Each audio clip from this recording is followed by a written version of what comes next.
Hey everybody, good morning. It may not be morning for you, but it's morning for me, and I have no idea what time you're watching this or where you are in the world, so I'm still just going to say good morning. The same way that some people say Merry Christmas or Happy Hanukkah, and it should still be an okay thing, in my opinion. It's not insensitive to just express good tidings in the culture that you come from, and let the other person hearing it decide how they want to interpret it. That's what happened when I went to Hawaii. People would say to me, aloha, or all the Hawaiian stuff, and I didn't get offended. I didn't say, oh my God, I'm not Hawaiian, how dare you? No, I didn't do that. So, like, if I say to you, Thagabuchi, and you just aren't familiar with my culture, what Thagabuchi means, your fly is undone, sir, but I wish you the best. That's what Thagabuchi means.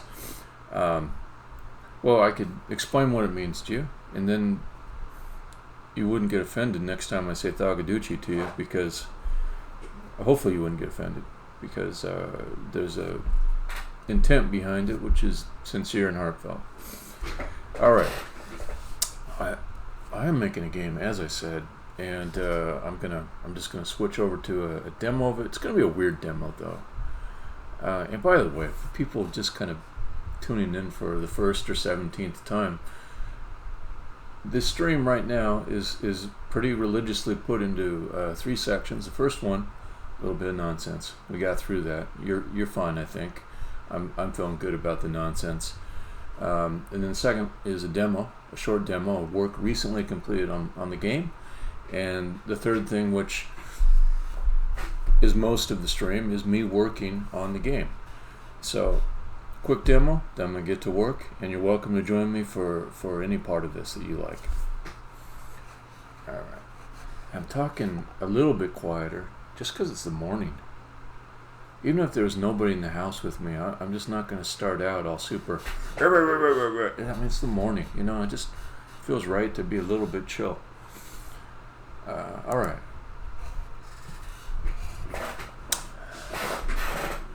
So I'm on a quest here.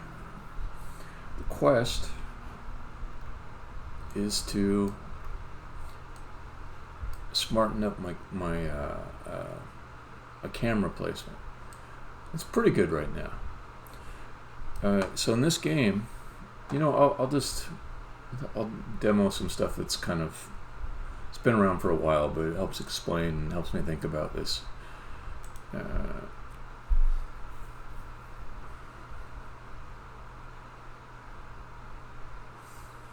So in this game, at the very beginning of it, I said, wouldn't it be nice if there are no camera controls?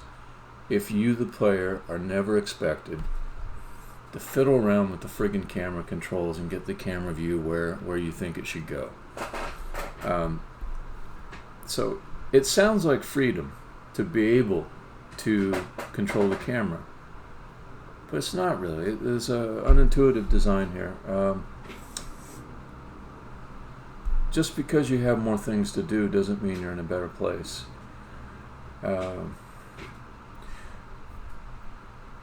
If you can move your camera to get a better vantage point in a game, you'll end up spending a fair amount of your time not acting in the world, but viewing the world. And my hope is that I can just get rid of this dichotomy between moving the player and moving the camera.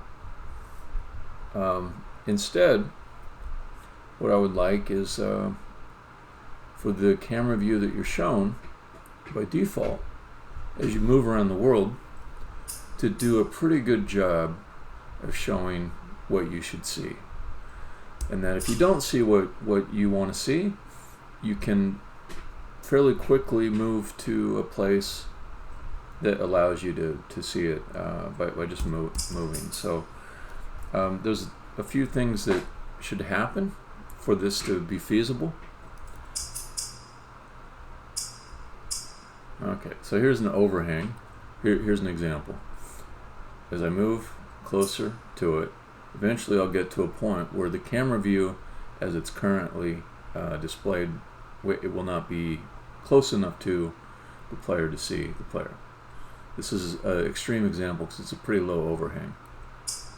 Okay, so the current camera code does a pretty decent job.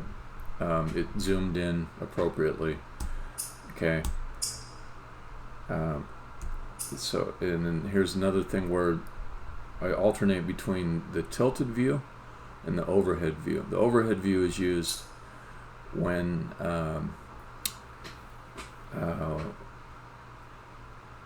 you're close to a wall that's facing north or some other thing that would obscure your the camera view.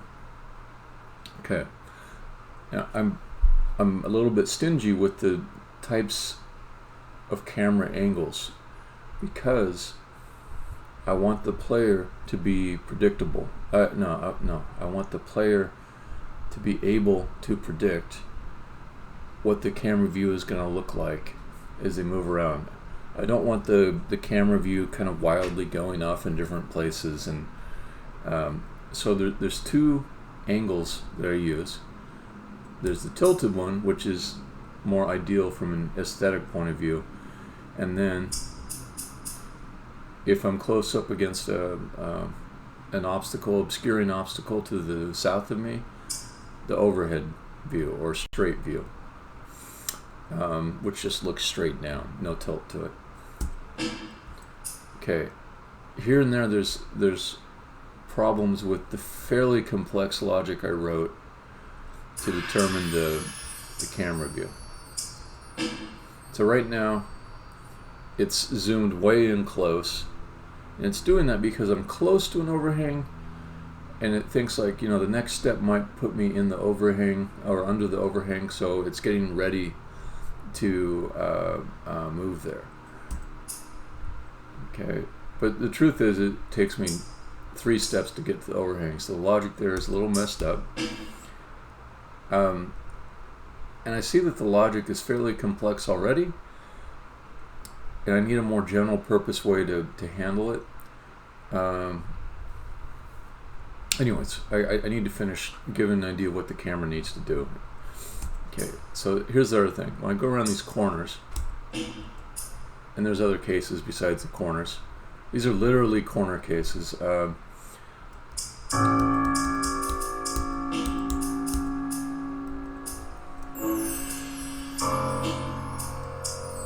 When I go around these corners, I will move through game objects in a way that breaks the integrity of the view. Okay, so for a brief moment, I'm inside of the game object, the camera is anyways, looking out through reverse normals, and that gives an appearance to a player who's not really familiar with 3D geometry that everything's disappeared, or you know, the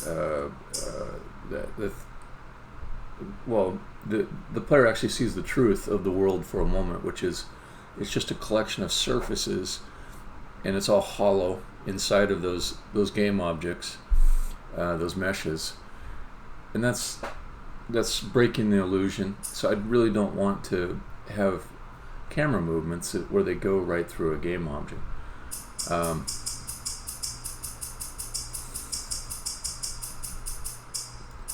And the player also has an ability to do something called flinging.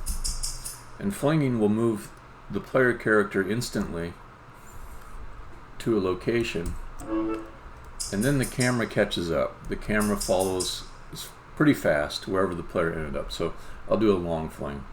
I'm going to go. Okay, and the camera moves. It gave the illusion that you moved west at the same speed you saw the camera move, but in truth, the player character was there pretty much instantly. Like the next frame, the player was there.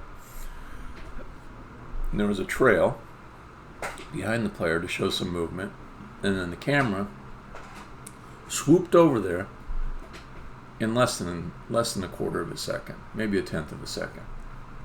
So the issue again is that depending on what that route is to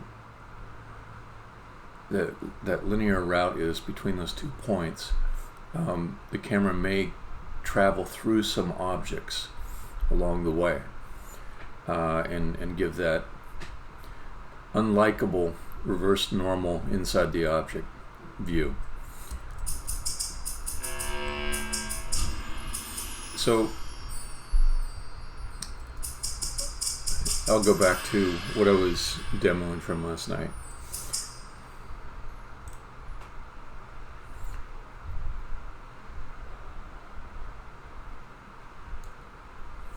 So I created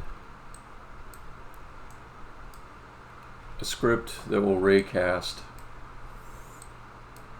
up from a point and see what the open space is between the top of the player's head. You can imagine like the player occupying this square. I have like, let me, so it's not confusing, let me just change the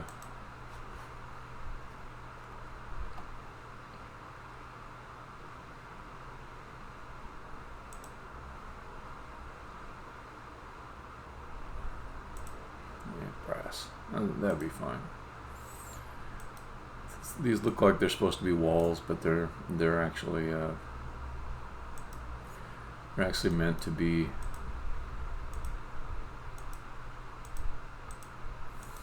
just a little marker. And I'll delete them. I mean, they're not part of the level. They're just part of my visualization exercise.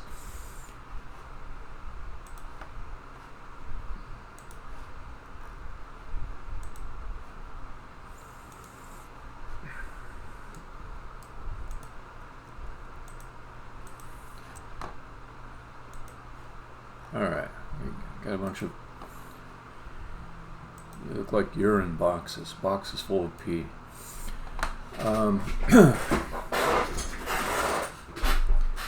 So the algorithm I already have, like I was saying, it's a little bit complex, it's a little bit overwrought, and the corner cases keep on popping up, and I won't be able to keep up with them.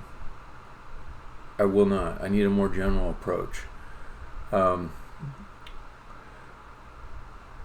more than that, so there's two problems. One is just to choose the placement for the camera for any given square.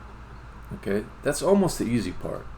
I feel very confident about being able to do that, and probably by the end of the day I can have that.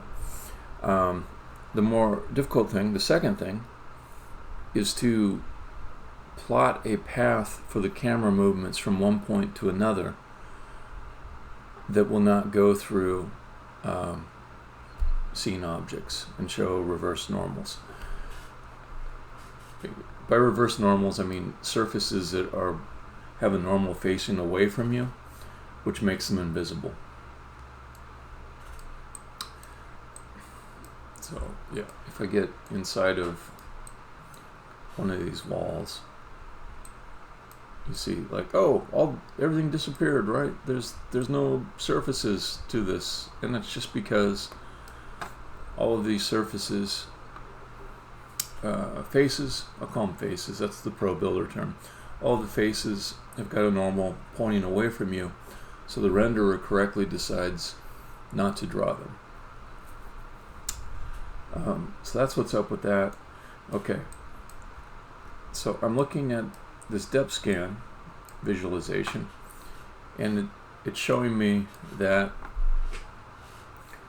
I've got a certain amount of open space that the camera could travel through, and I want to just store from each traversable point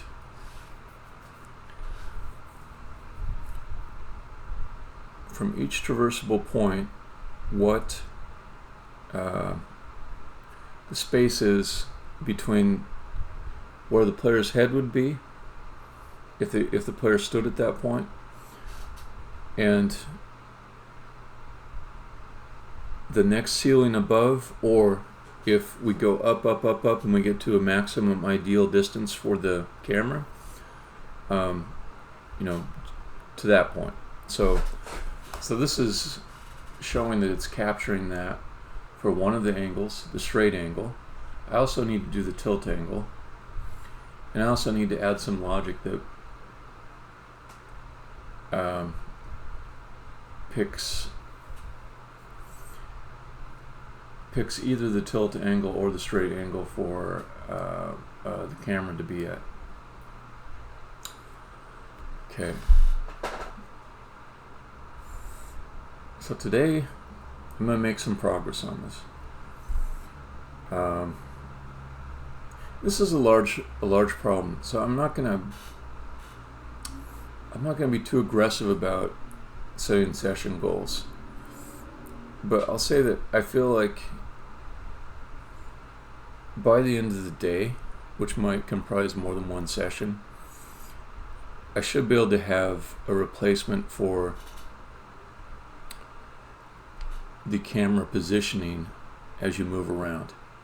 So I can replace my complicated logic with a raycast based solution. And that would be a nice achievement, which is not just a step towards an overall goal. It would actually be improving the game. So that's what I'm up to today. I'm just going to take a very short break. I'm going to leave the stream going, and I'll be back in 5 to 10 minutes, and I'll get going on it.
Alright.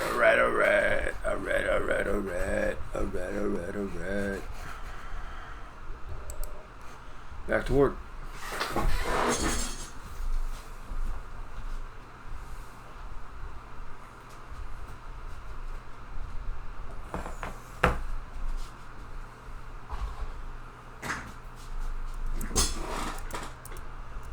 I've been neglecting my backups, and I should not do that.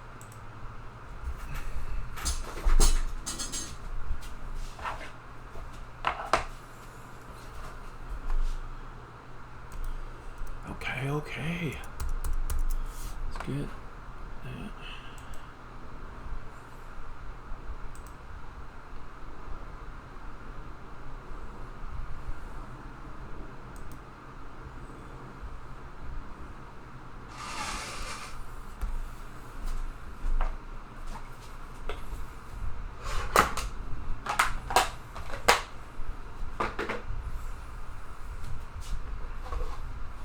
Alright, let me see. It is Saturday. Yeah.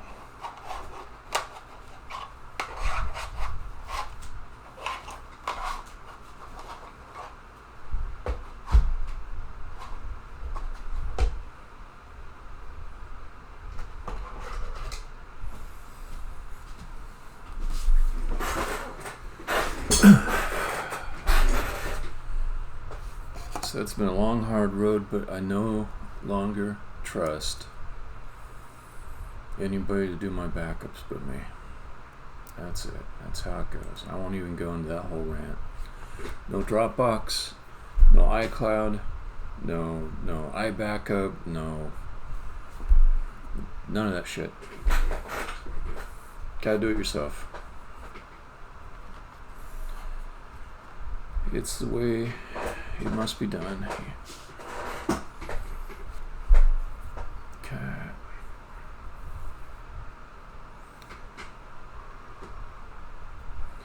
Alright.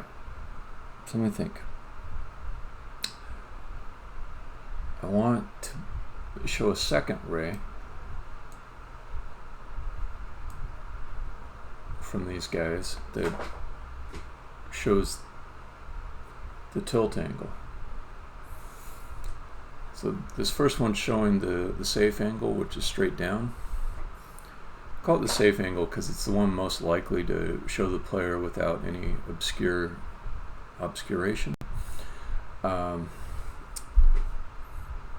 However, there are cases where the tilt angle would show the player better than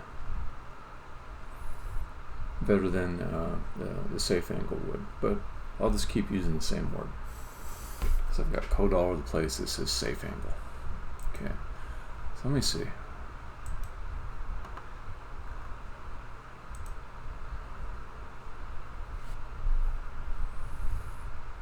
I have to do some math on this one.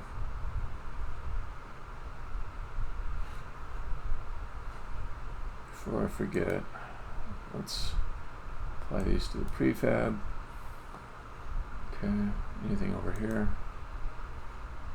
Well, just apply everything to the prefab.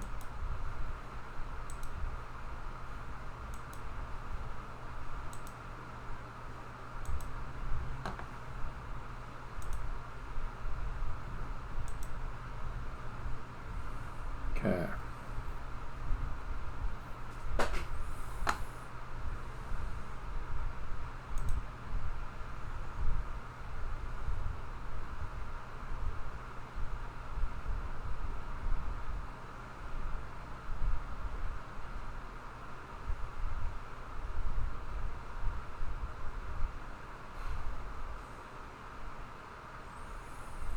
For some reason it stopped showing the little preview of the camera that would be inside of an inset. I don't know why. I don't know how to turn it back on.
don't know if it's...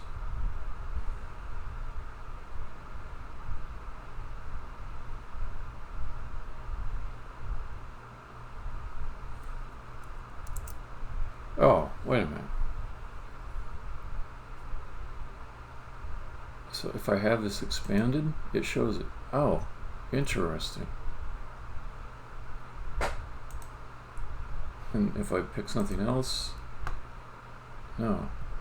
Okay, so I have to have it expanded, and I have to be clicking on the game object. That's fine. Okay, so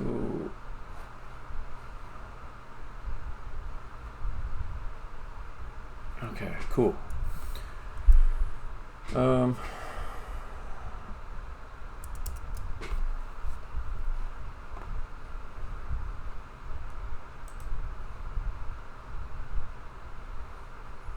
me move this over.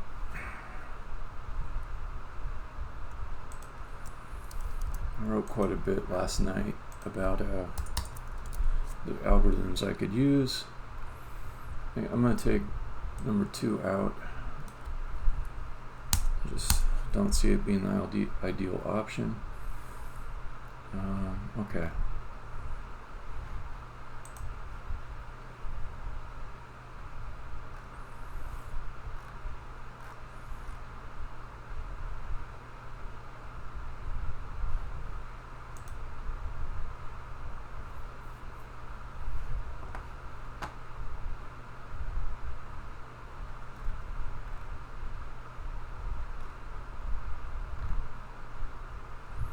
Trying to find the code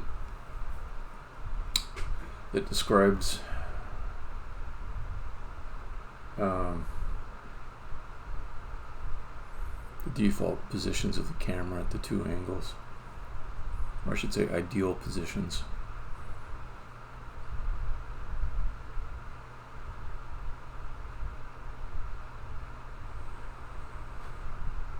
Is max Y even used?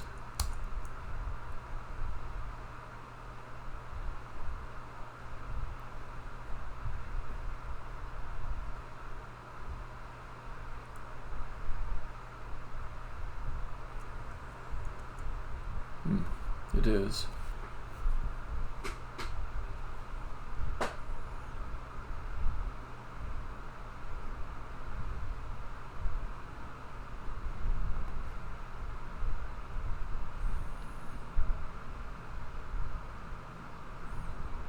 Okay.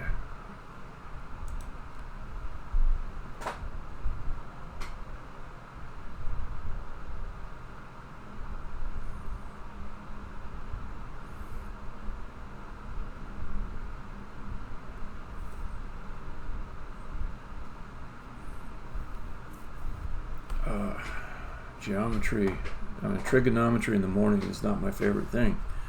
I wake up a little bit. Whew.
Bugs me when I actually put reasonable comments in code and I'm still not getting it. It's just me. It's not somebody else I'm trying to understand. It's just me. An earlier version of me. Okay. So all I'm trying to do at this point is just figure out the locations of the default camera placement.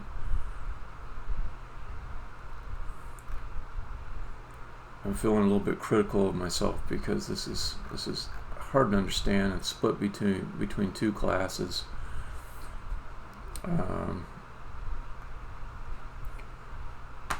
Okay, so here I'm getting what's the overall thing I'm trying to do?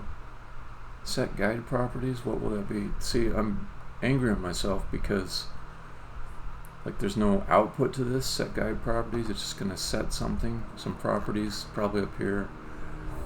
I don't like to write functions this way. I like them to have a clearer contract.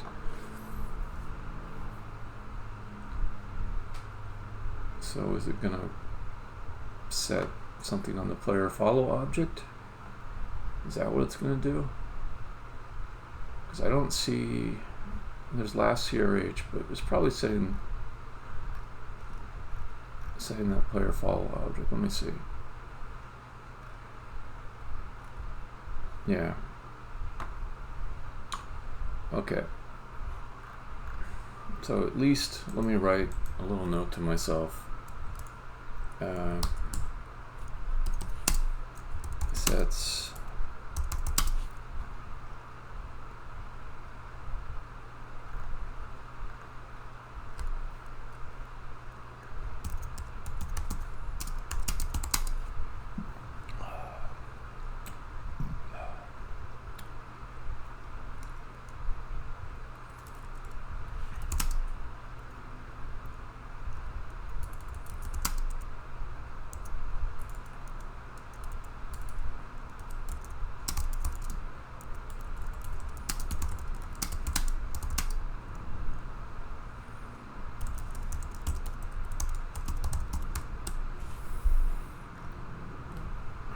I'm confused by why is it saying max Y?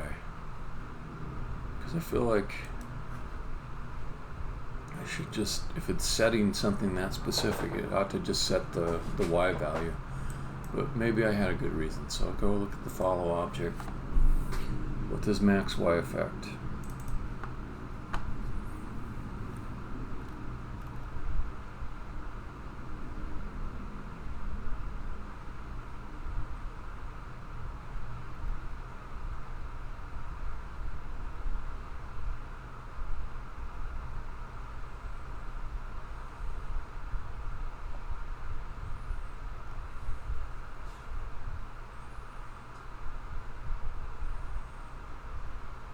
Got it.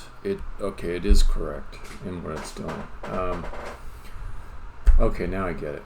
So the default positions are going to be in these offsets, and then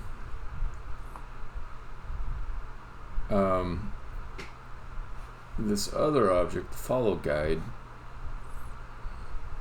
I don't even know why I have it split out off over here. It should all just be in one class.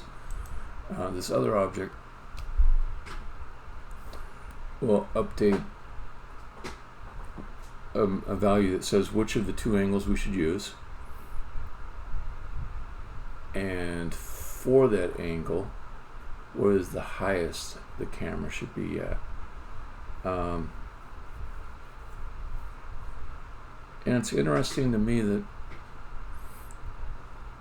this code doesn't support my goal of having just two angles. Because if you're at the default angle or the tilt angle, I should get my terminology more consistent.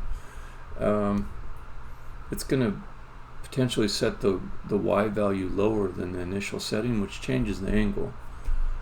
Because I'm not also moving the X or Z value along that ray. I'm just setting the Y value. which definitely would change the angle. That makes a little more sense to me when I think about what I've been looking at inside of the game as I move around. Okay. Alright, so I don't need to think too much more about this code. I really came here to get this information. And I want to, for the moment, just kind of copy over a few things. So I'm using the same values over here in this analyzer. This analyzer is definitely junk code. I'm testing out some concepts before I restructure how I want it.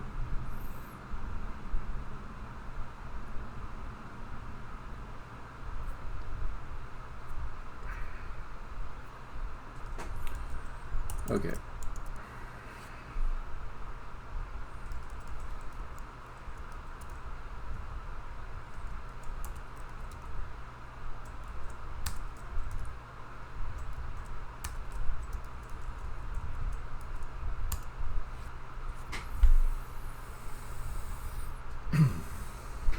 So there is a thing too where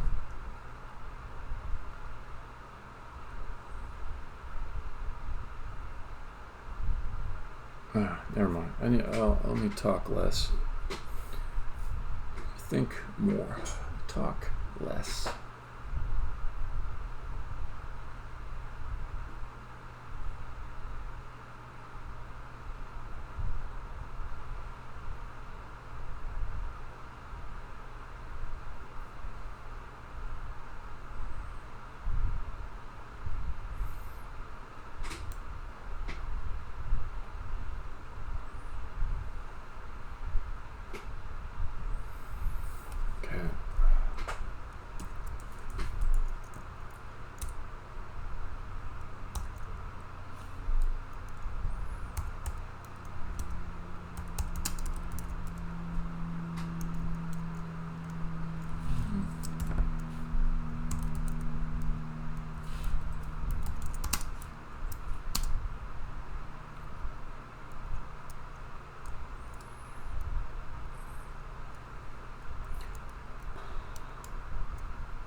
Not direction.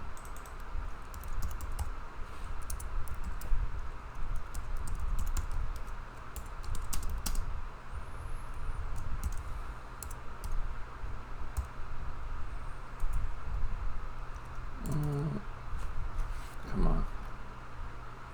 What is it? Yeah.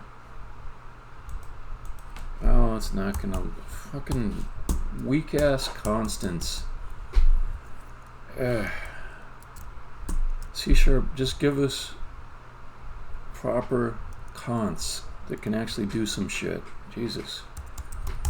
Static, read only, float. C and C++ do not have this issue.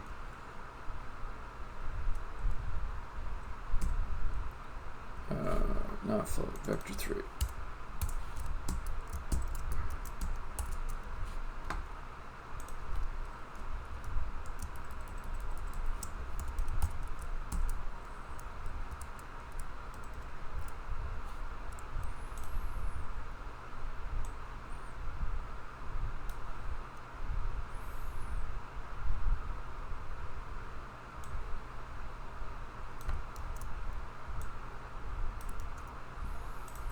So I think it's not going to be 80. It's going to be, I think,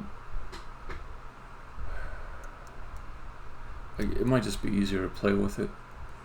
But I'm going to start with, let's see if X,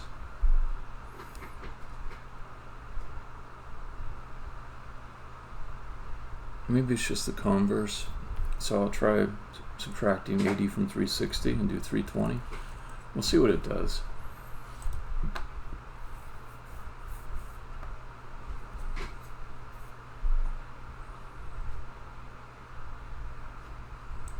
Get rid of this.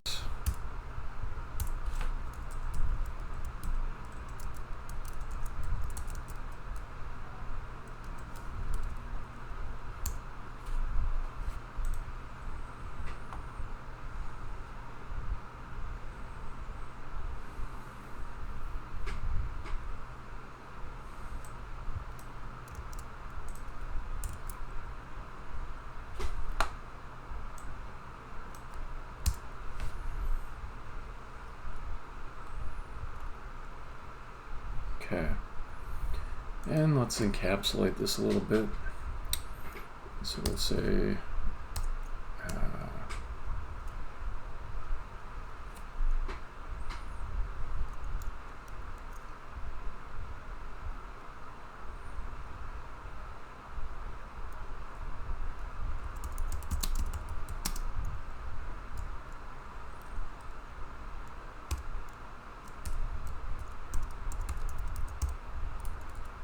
I'm going to stop using the terminology I don't like. I'm changing it to straight and tilt. We'll get it straight, straight, vector. In this case, it actually is a vector.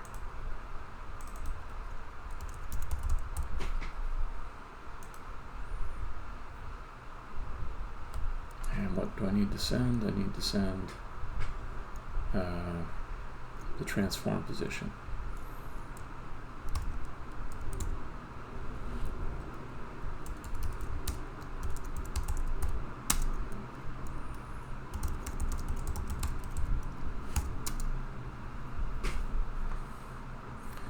Let me come up with some better term for that. Let's call it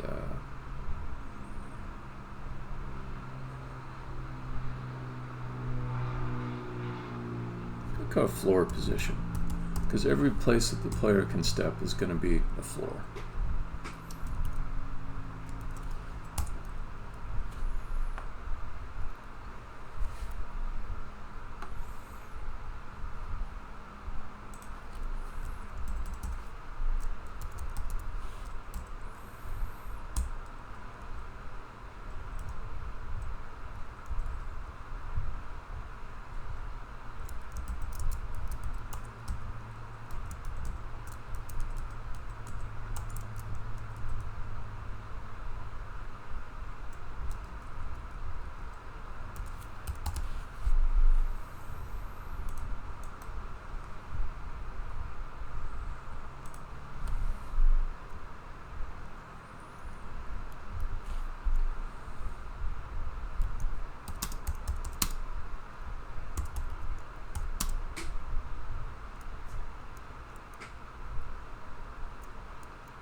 Okay. So here I want to just call my new utility function, but for this stuff. Okay, so for position.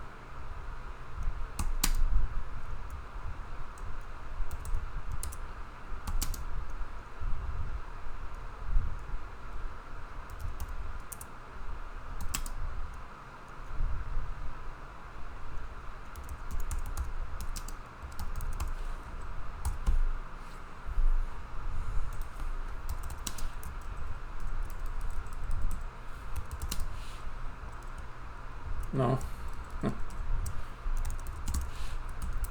Okay.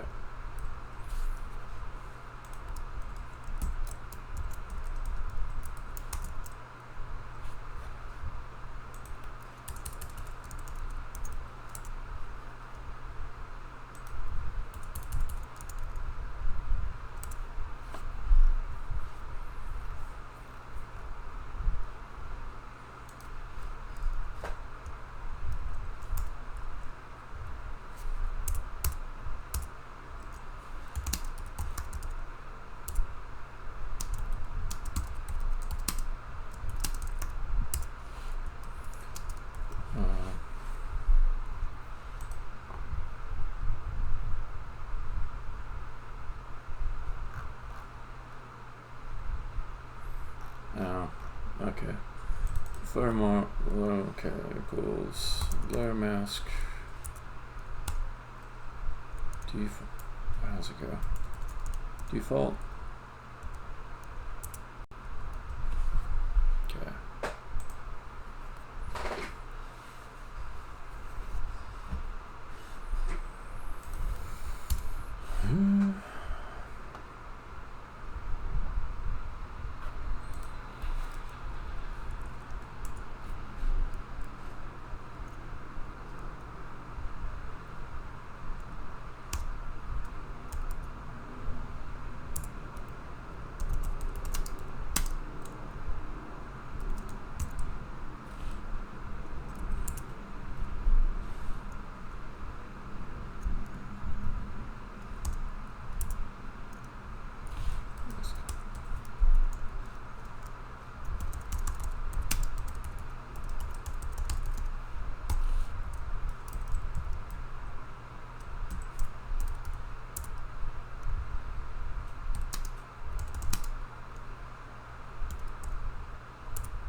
Alright, it's going to be pretty clean, I think. Nice and simple.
Alright, let's see what crazy stuff it does. Okay, we have a tilt angle.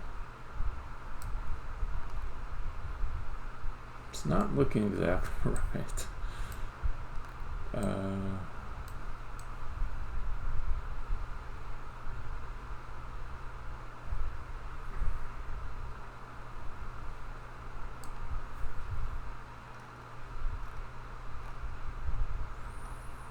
Yeah, there's a number of issues there. One is I'm only seeing a single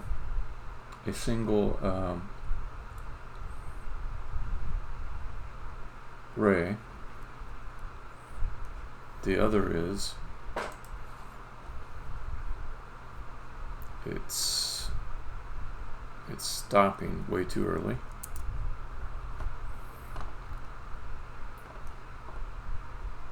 Okay, well this one's easy. That's right. Vector.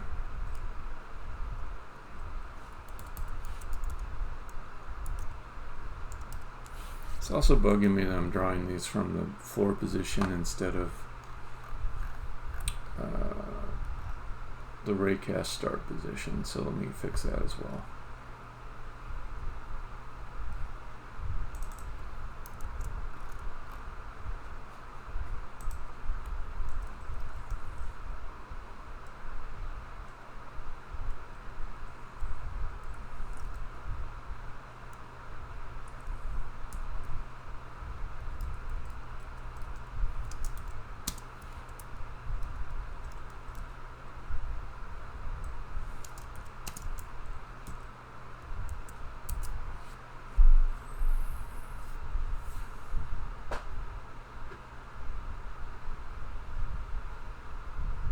Okay.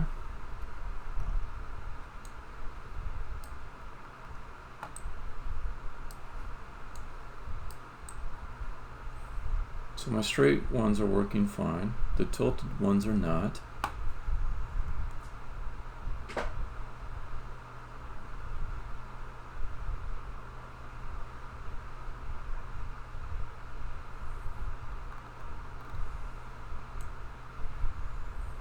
I think that just means the angle's wrong, which is fine. Let's fix the angle there.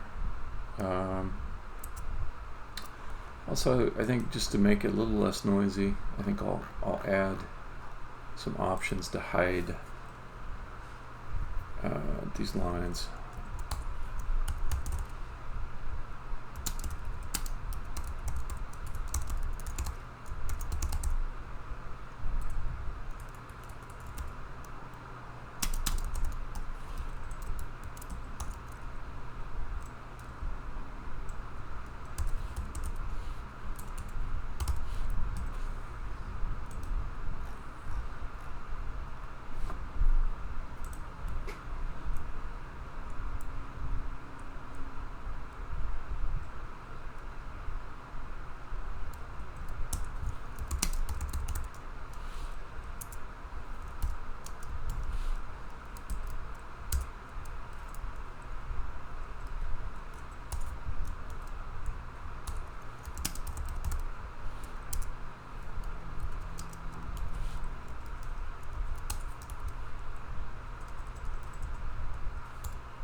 Okay.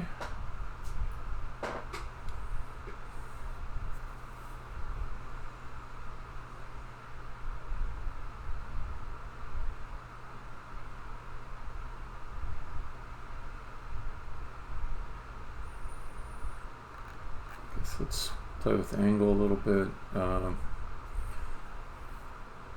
maybe just so I can get it a little bit faster, I'll just do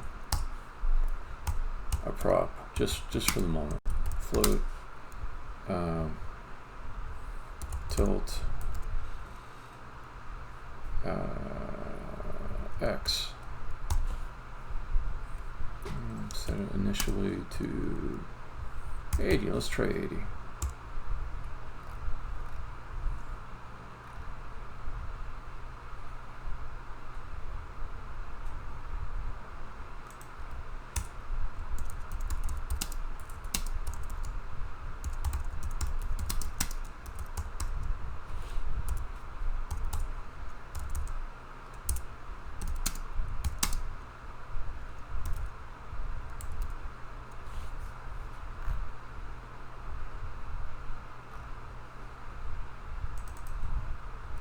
Dang it. It's static.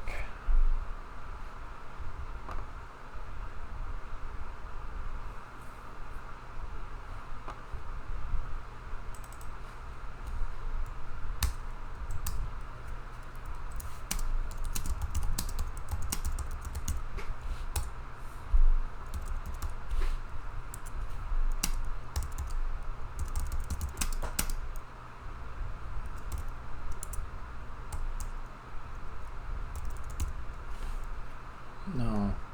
Direction.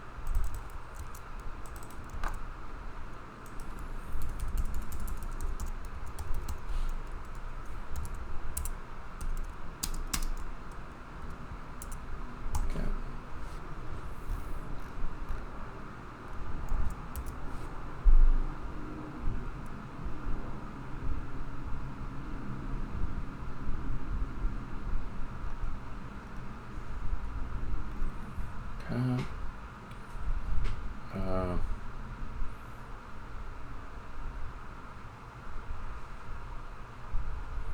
Let's take one of these guys. Oh, come on. Come on. All right. Don't show the straight. Tilt X. Let's just try some values. 50. Okay. 90. 180. Is it doing anything? 270. 0. Okay, it's not working at all.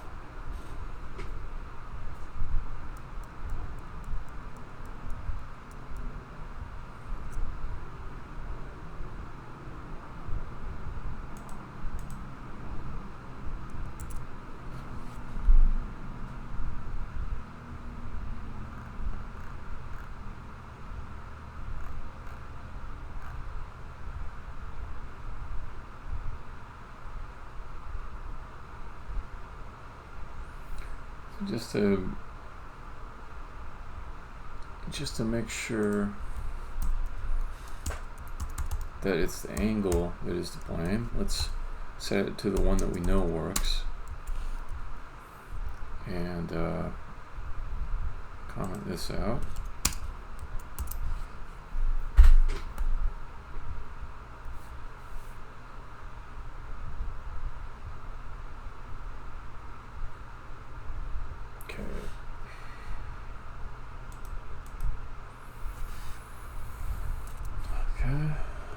So it's some issue with the angle. Let me see what the built-in constant for going up looks like. Debug log.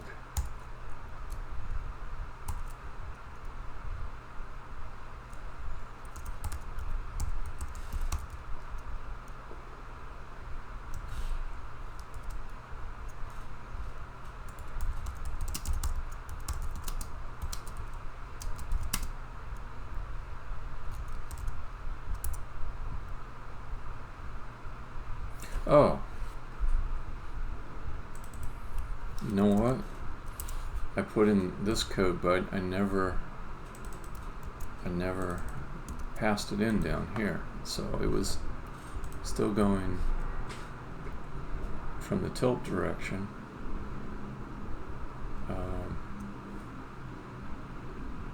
Let's go ahead and put that back in.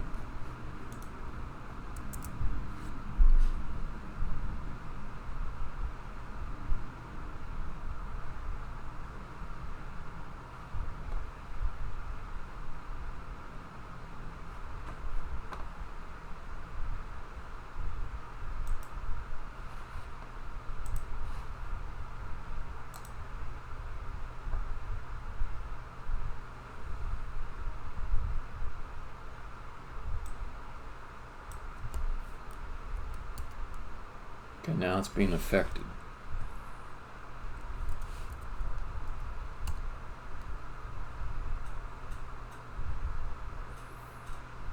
Okay, it seems though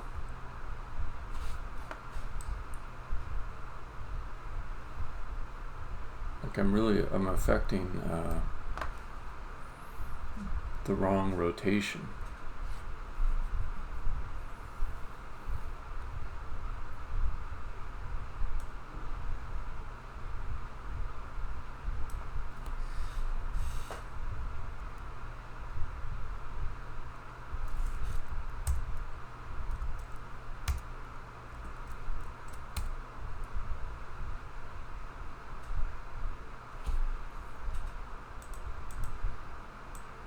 Okay, 0 straight up. 5 sends me way off in that direction, which is interesting.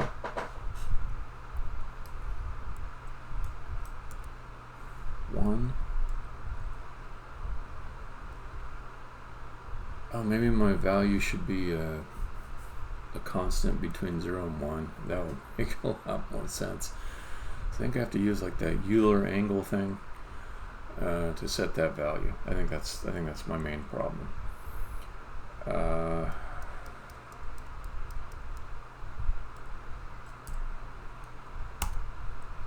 Yeah, but there's more to it than that. See, I probably already did this.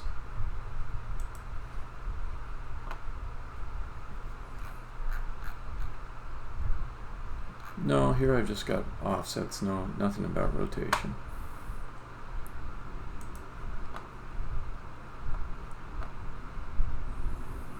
Alright, let's just make tilt direction.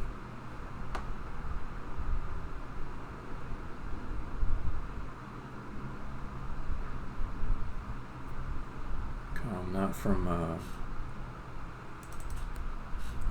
let's see, tilt rotation.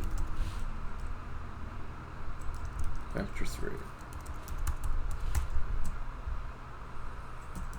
equals, I'll start out with vector 3 up so I can see what up looks like,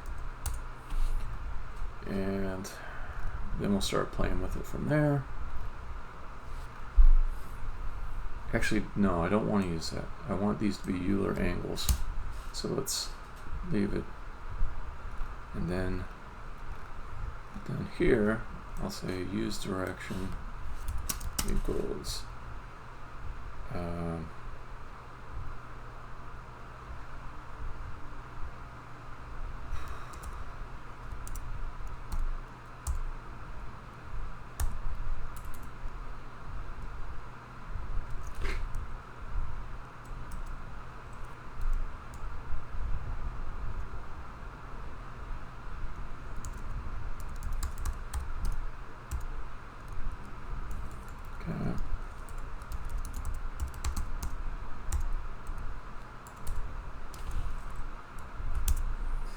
to be inside of a transform. There must be some way to get the Euler angle conversion.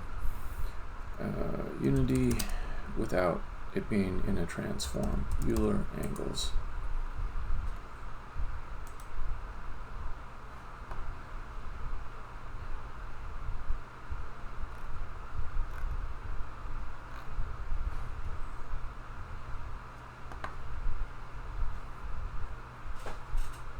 This is definitely not a static. Okay.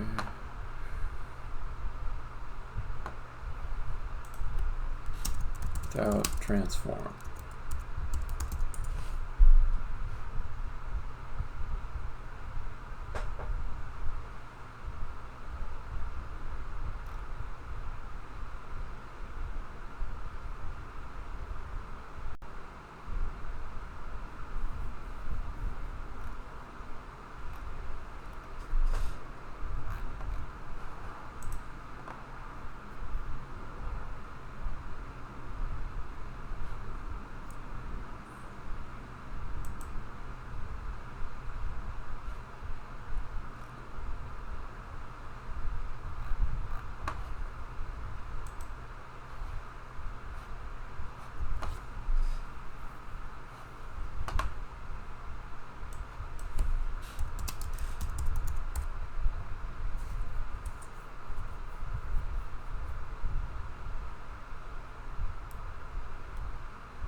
I also create a quaternion.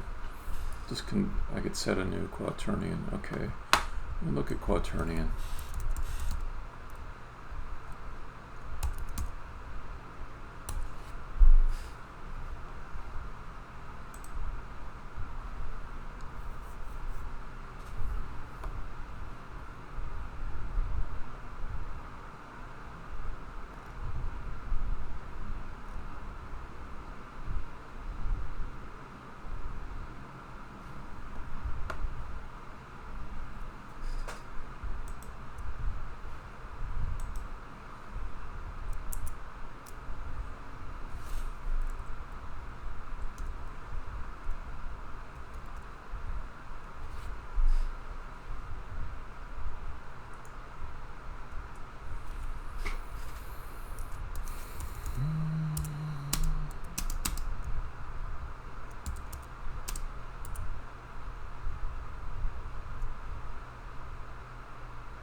Okay, once I have the quaternion, can I just get a, let's see.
So for raycast, can I pass to a quaternion instead?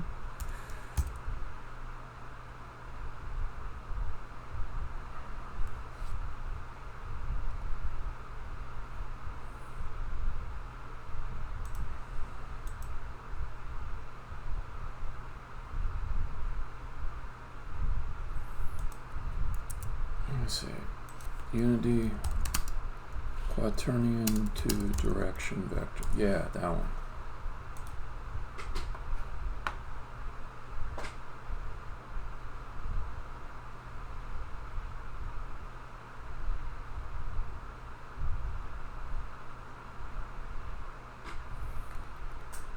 I know, but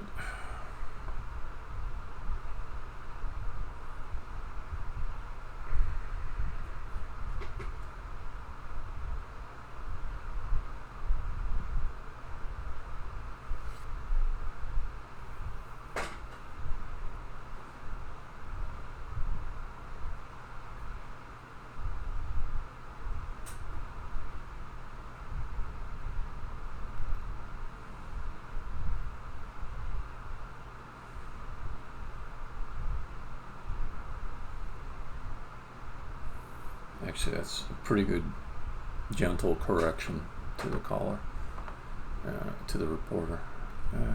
It's not bad.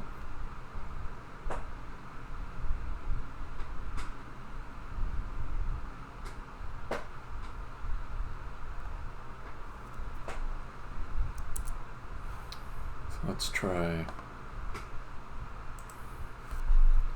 Q times vector 3 up.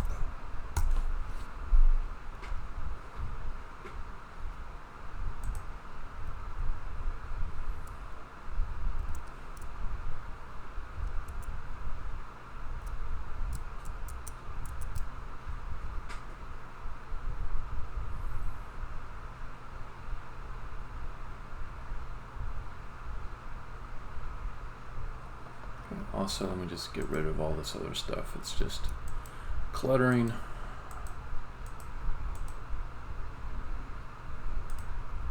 Oh, God.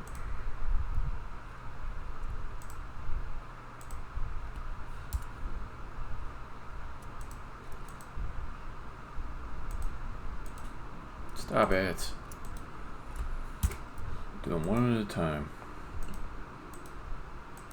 Come on. ProBuilder's object selection is not great.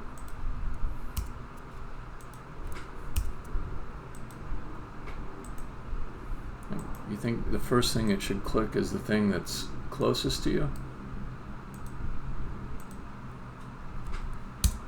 Instead of an object behind it? So, that's a little usability bug for ProBuilder.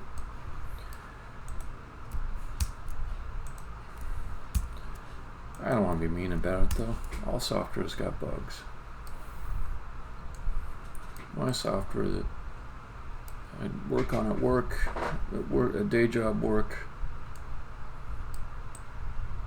I mean, it's literally had over 8,000 bugs in it that were fixed.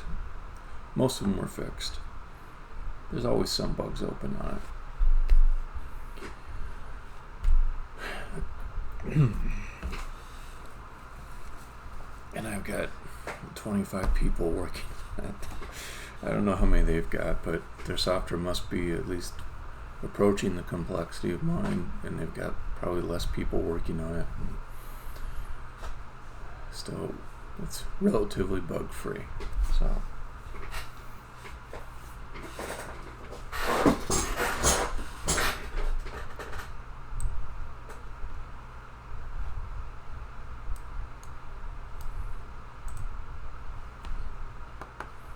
So I'm showing the tilt. I've got my tilt rotation in at 0. Let's clear this. Okay, so now it's 0, 0, 0, 1, 0, 0. Okay. So if I say give me 5, okay, that's looking not bad. If I say give me 45, that's looking like what I want. If I say just tilt it a little bit, just go 10 in, that I think is the camera angle I want. So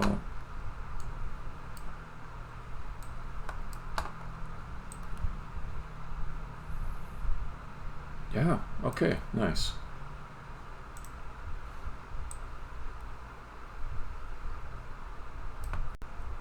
Should do it. Next thing is to clean that up a little bit. No, next thing is to yawn and stretch. Don't forget to yawn and stretch. It's the most important thing. It makes you feel good and you barely have to do anything. Just yawn and stretch. That's it.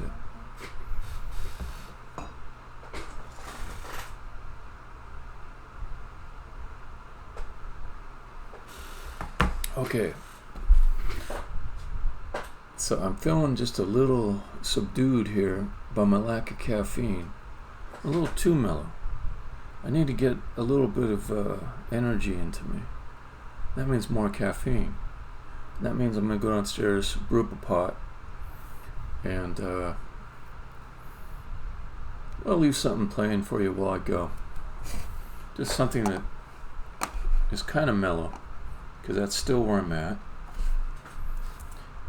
But when I get back, I'll stop playing the mellow music. I'll play something else.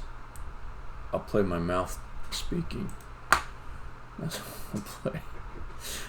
Because my options are limited for YouTube distribution. I can always play my own music. My own music is nothing that YouTube can say I'm violating the rights of. Let's play something truly ambient. Let's play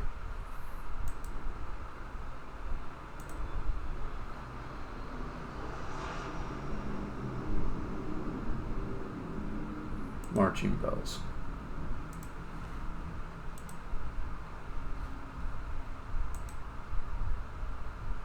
Sure.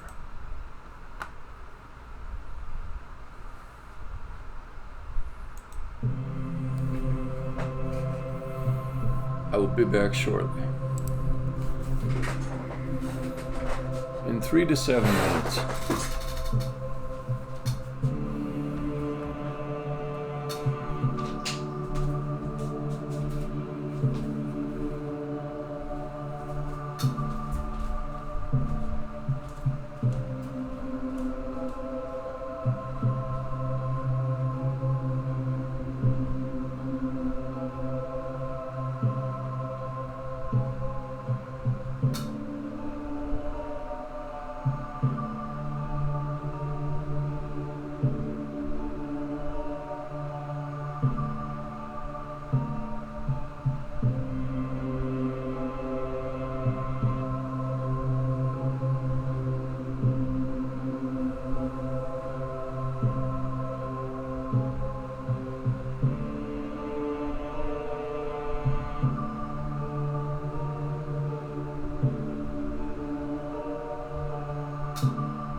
Alright, I got my coffee.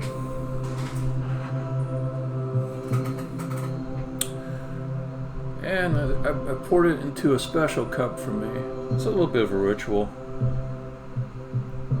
It's my Mickey Mouse Pen and Ink Club mug. And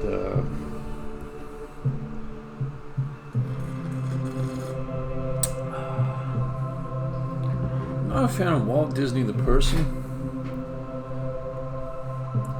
I do admire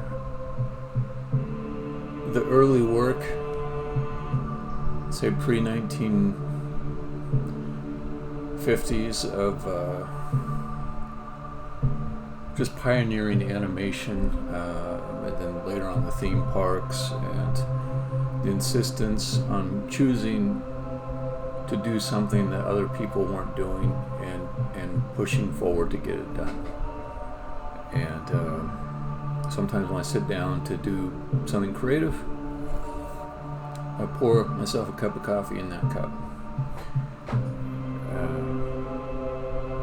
Alright, I need to stop this song because it's like adding the wrong tone to what I'm saying. And also I need to get back to work, because Walt Disney wouldn't have sat around talking about like how he was going to do great work and how he was inspired to do it. He just would have done it. And that's what I'm about.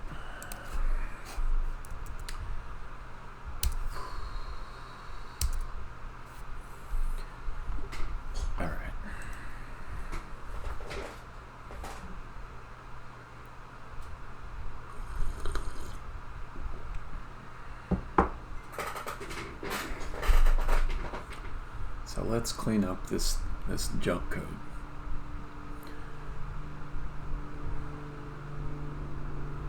The direction should be calculated one time.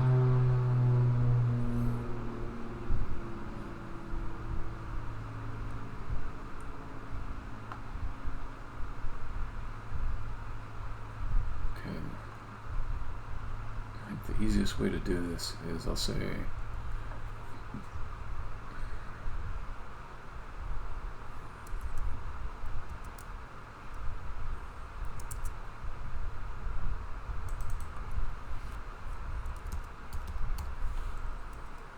cool, it lets me put in those instead of putting them in a vector. I don't like creating new things, you know, new objects.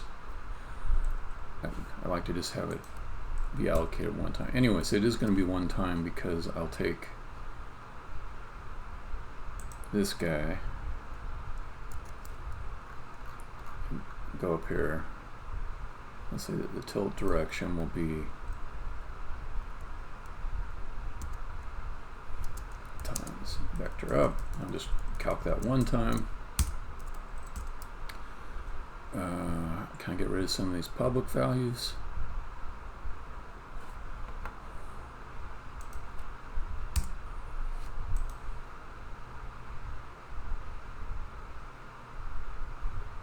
Yeah, let's get rid of that.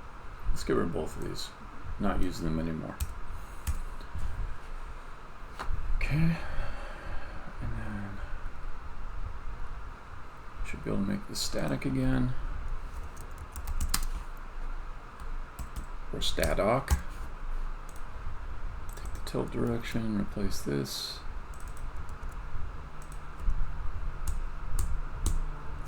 Yoink all this. And let's just be even more brief.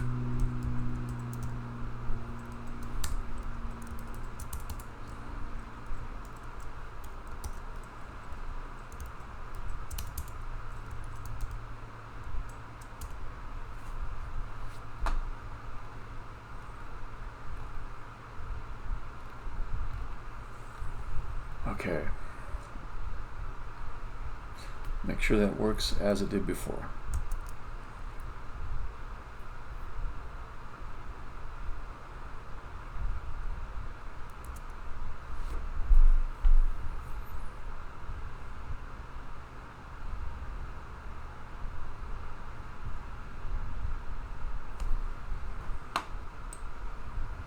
It's working. So if I move this,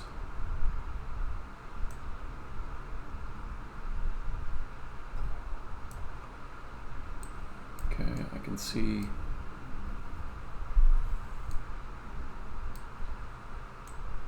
That.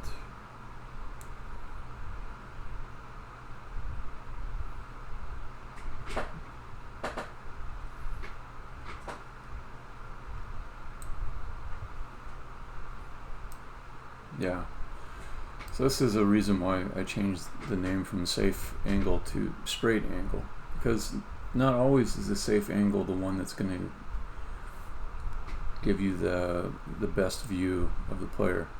In this case, I can use the tilted angle, which is better aesthetics, and also allows me to place the camera further up. In general, I don't like to bring the camera in close, for aesthetic reasons mainly, but no, actually that's not quite right. 1/2 aesthetics, because things generally don't look that good close up. The models weren't designed to have a lot of detail at that closeness. The other one is informational. So I want to give the player as much information about the scene as I can. If I'm moving the camera in close, I can't do that. Or I'd say, that ability to do that is diminished as I move the camera in closer. Even had some early conversations and tests where we looked at, well, maybe we want the camera really high up, so you could see the player far below, and you could see all the things that were moving around that you had to interact with, and that was interesting. Played with it a little bit, but in the end, about here, that's the right balance between a number of factors: showing information and aesthetics. I said a number of factors, that number is 2. Information and aesthetics.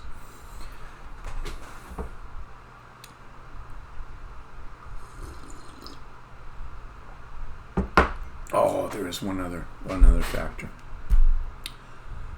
Not knowing everything allows for there to be dramatic moments where you walk around a corner and, oh, look what's there. So if you just saw it immediately, it would kind of remove some of the drama of discovering something. So, okay, a number of factors, 3 factors.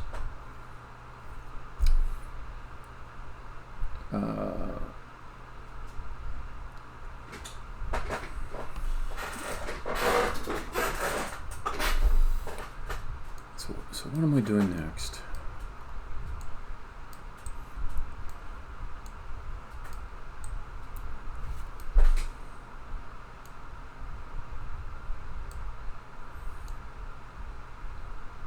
This is giving me 2 choices, but how would I choose?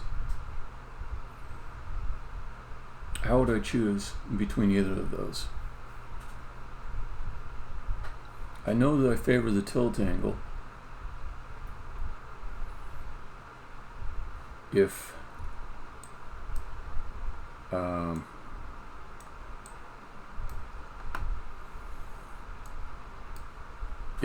it goes further out than the straight angle.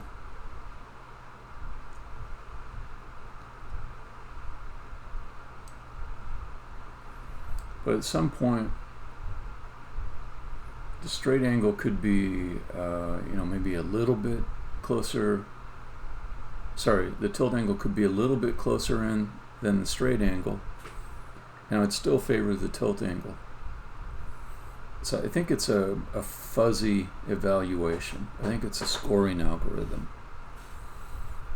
I don't think it's pure logic, Boolean decisions and things like that. I think it's fuzzy.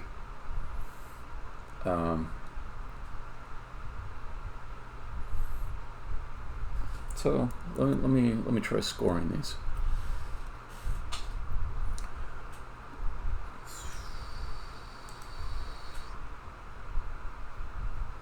And I think I'll remove this show tilt stuff.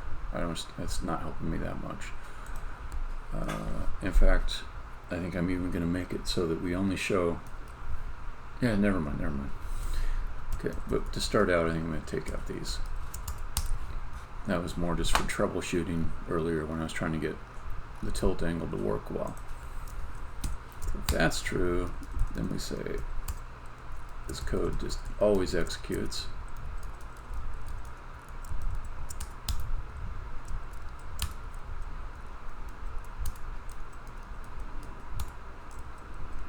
I think I want to separate out the presentation logic from getting this information, so let's just store everything up at the top.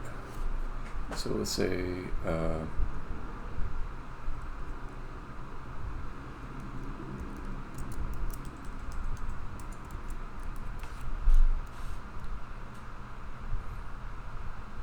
don't even know that I need that return true or false for if it hit or not. I'll just use the distance. So out vector 3.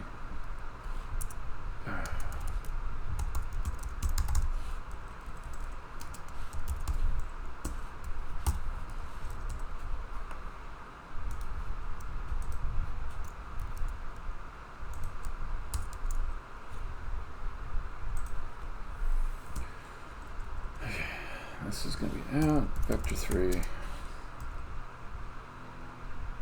Float.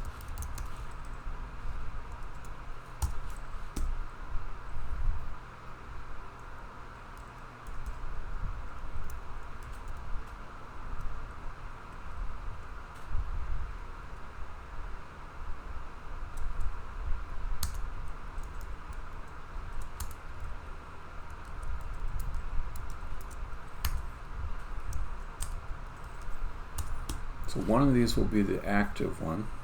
We'll say, just to start, let's say bool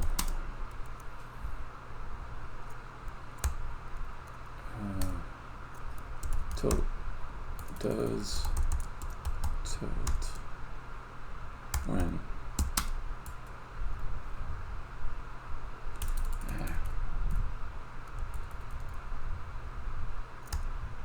uses tilt equals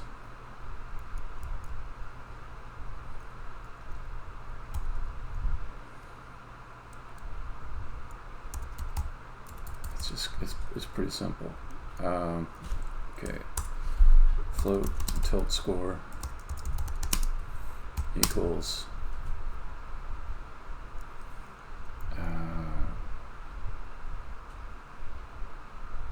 favor tilt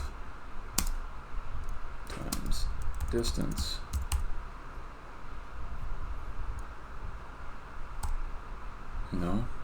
tilt distance.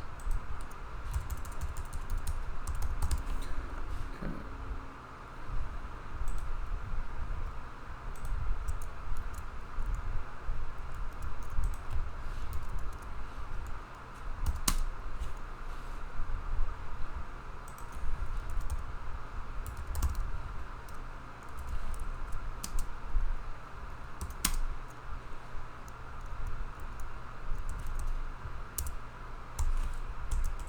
Okay, like that.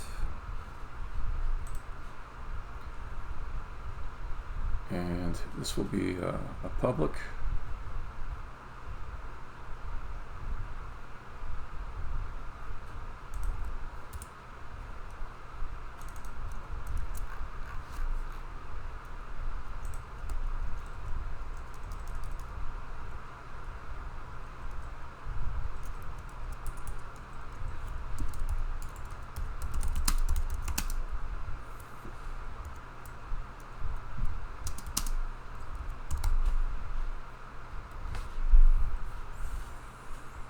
Make a little slider here.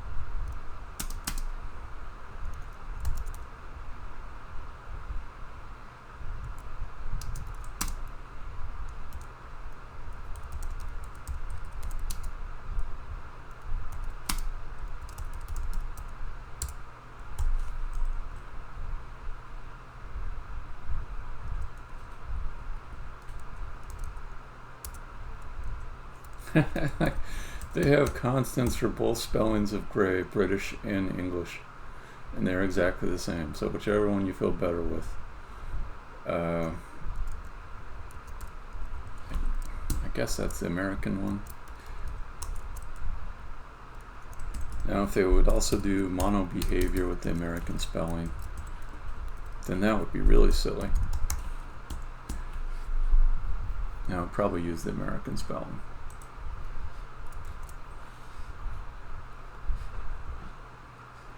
Because I don't like to pretend I'm something I'm not.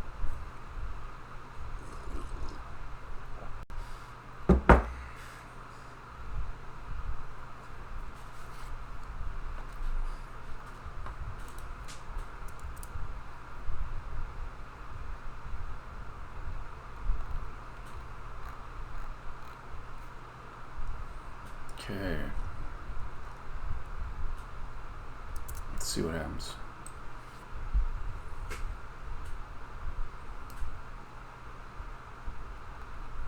So here it seems to be favoring the straight one. I don't know why.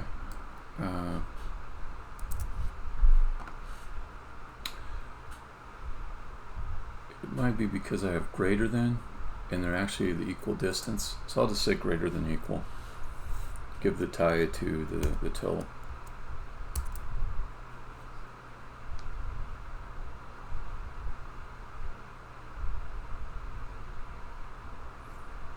What do you know? My instincts are good. Okay.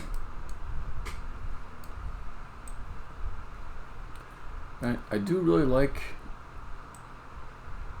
the improvement in this logic, because with the current code for camera placement, it will duck the camera underneath this overhang, which doesn't look that good. It's better in theory, actually, in theory, to show it from this angle, because now that I think about it, there's all the squares around the player as well that are obscured.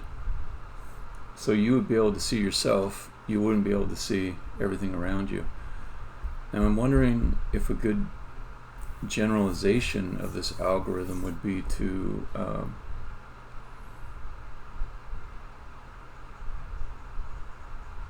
do some kind of analysis of all the squares around it as well, and pick based on some of the adjacent squares what their values are. Because if I move this in one, it's still like in the tilt angle, but the new distance it has to show at is pretty friggin' low. There's one other option, which is, I hadn't considered this, I could keep the tilt angle, but just bring the camera in closer.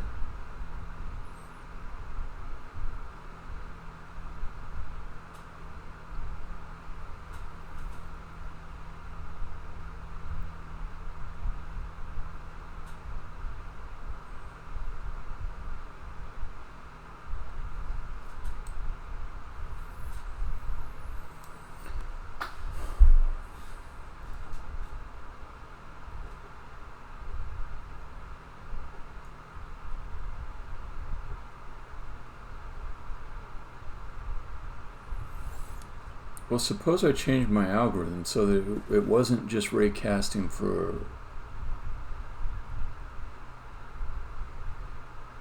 one square. It was ray casting for the square you're at and any of the adjacent squares which you could walk to or move to.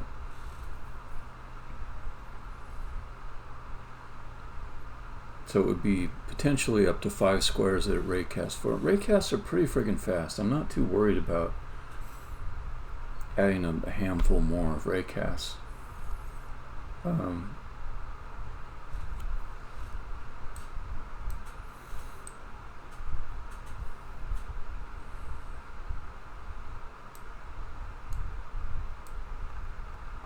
So that changes my algorithm a little bit. If I do that, I would still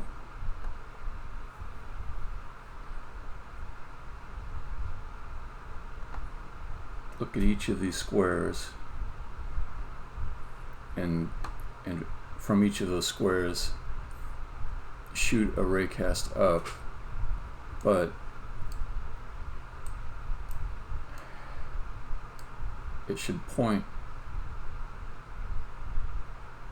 This is the tricky part. Okay, so I think I want them all to point towards a camera position there.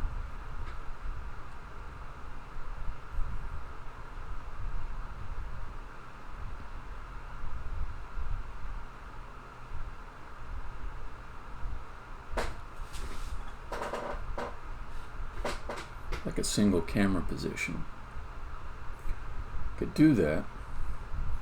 Then once I have all the information, what does it actually tell me? That's the trick of it. Because I'll have potentially 5 distances.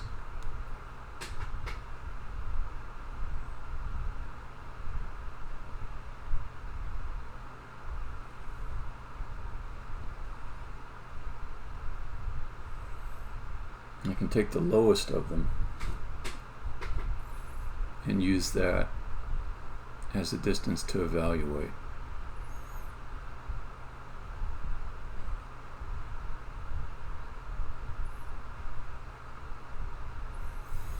So one thing I am guaranteed is that from the highest point on the center raycast, I can have the camera travel from any point from that maximal point down, and the center will be not obscured. Okay, that's the most important thing to me. That's the most important thing.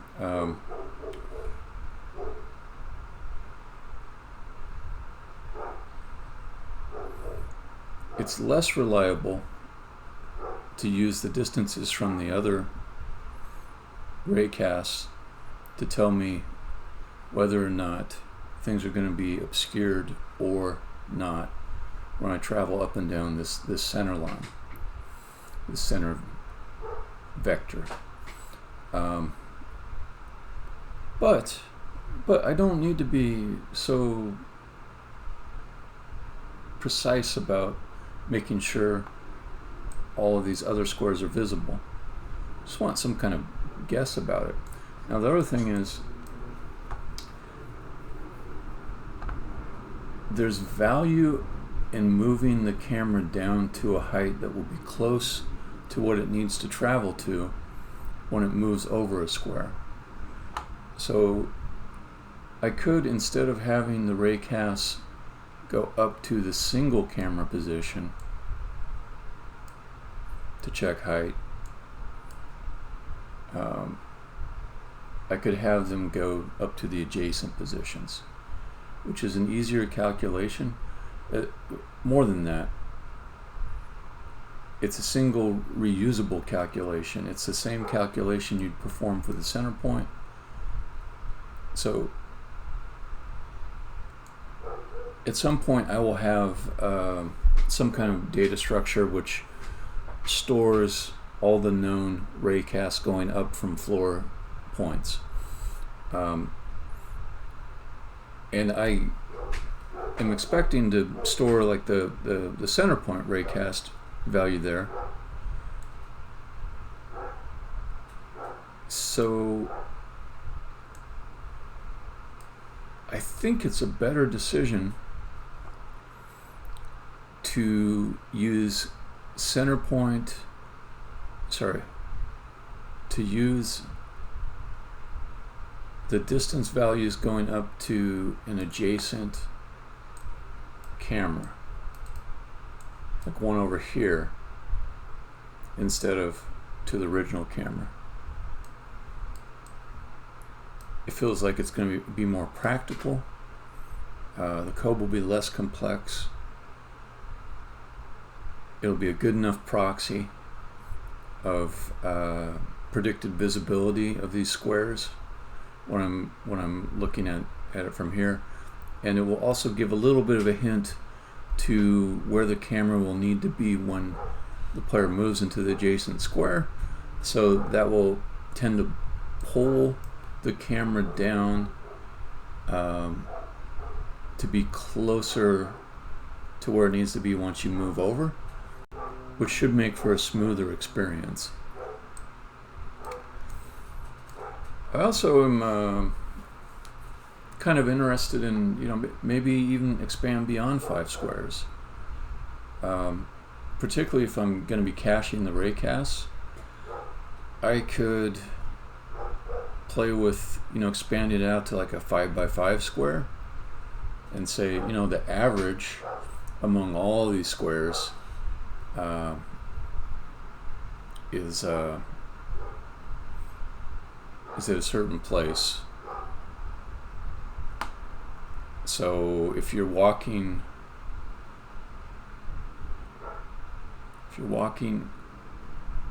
in this area, say you're right over here.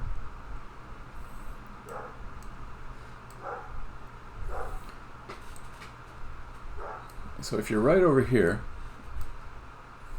and I only go by the center point to figure out where I want the camera placed, it's going to stick the camera way up here, and as soon as I step under the overhang, the camera goes whoop. It ducks under the overhang. But if I use an average to figure out where I want that camera placement, then it's going to say, if it looked at a 5x5 square of adjacency around here, well, all of these squares, about half of them are up at max height, and on this side, about half of the square, or maybe 1/3 to a half of the squares are at this lower height. Let's take the average of the two, and then the camera will be actually placed a little above the overhang in anticipation that you might duck underneath of it, so that when you do duck underneath, it's not a big deal. It's not as jarring. So I'm starting to feel good about some of these conclusions, these intermediate decisions I'm coming to.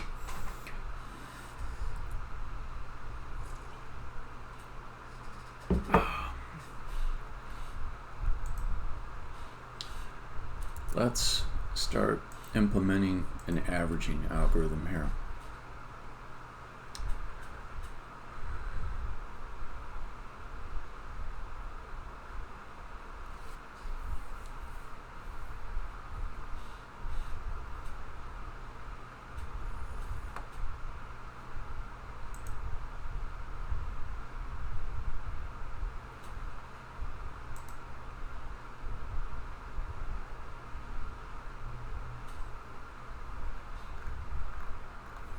Okay, so we'll say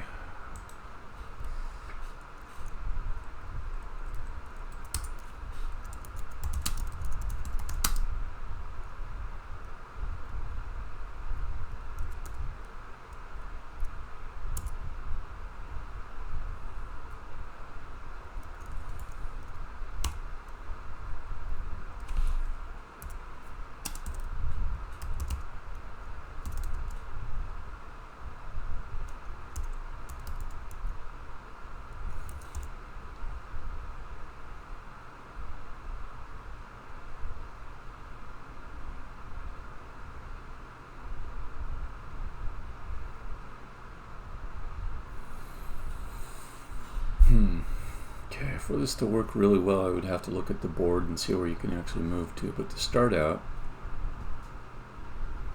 let's keep it simple.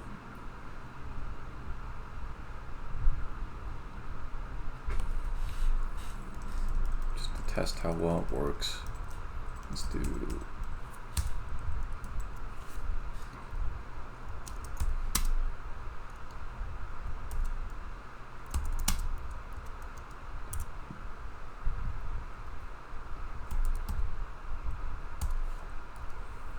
Just do the 4 neighbors to start.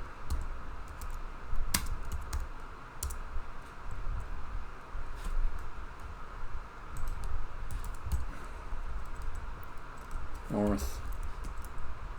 Wait, do I already have like a... Hold on.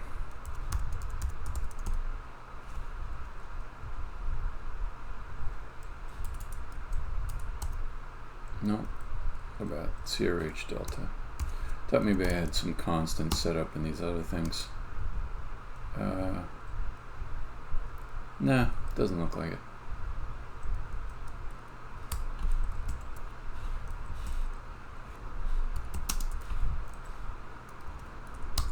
Okay, north, south.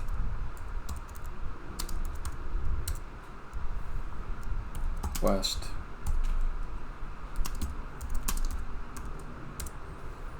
East.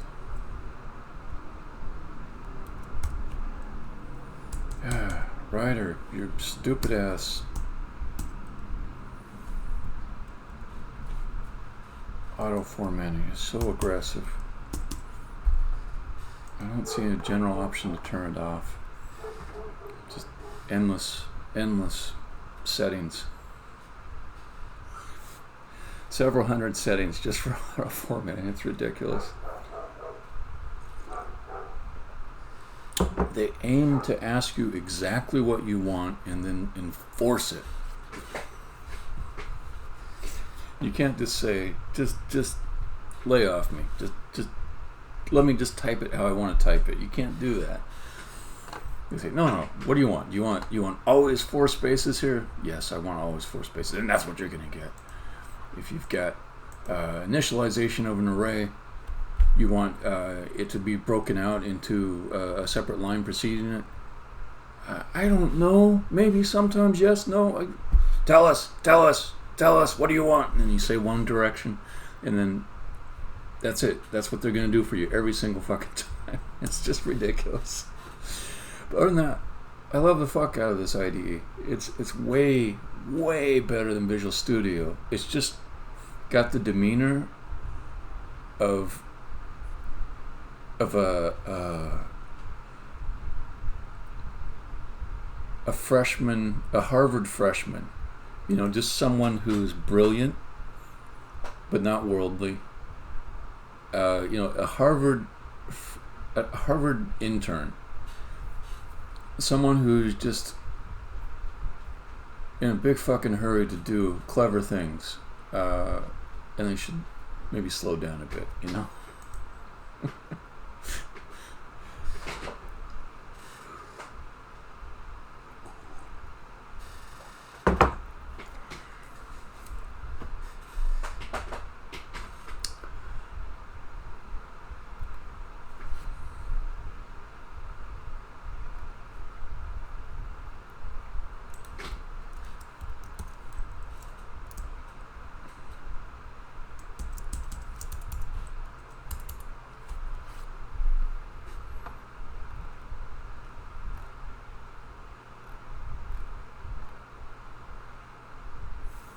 Okay, so I want something that will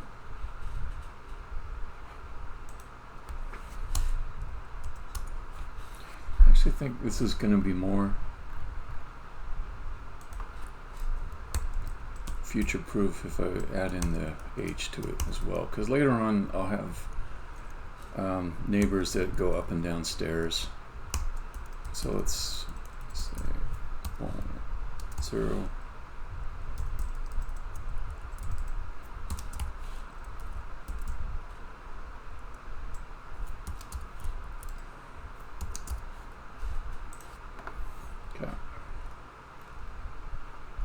Down here, let's do static.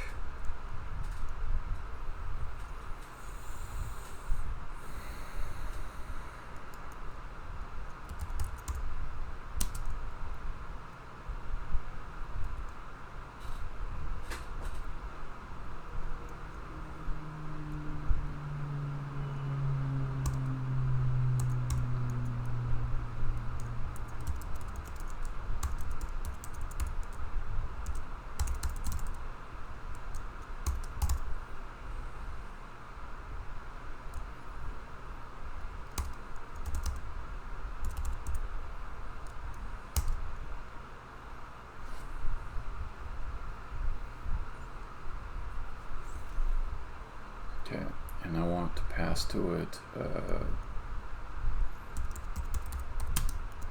floor position.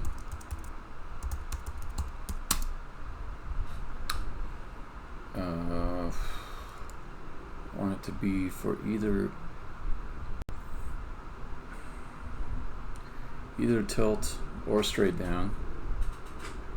Okay, so let's say floor position.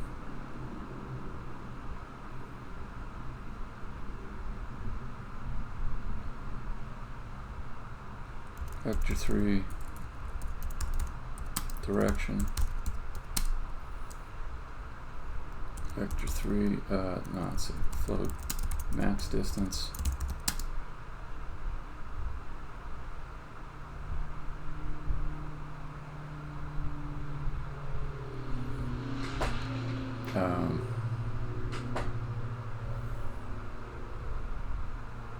Neighbors, CRH delta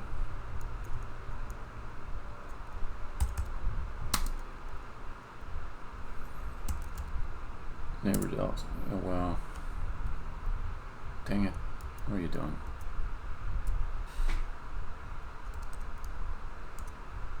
Neighbor deltas.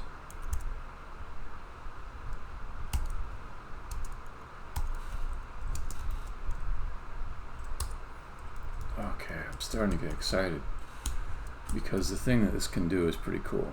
Okay, so float distance sum 0. Okay, I want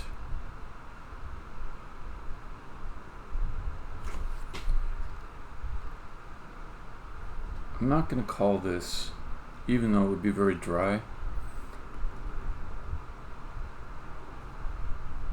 I don't think I want to call it. I think I want to do my own ray casting inside of here. Because I don't need all of the same information returned back.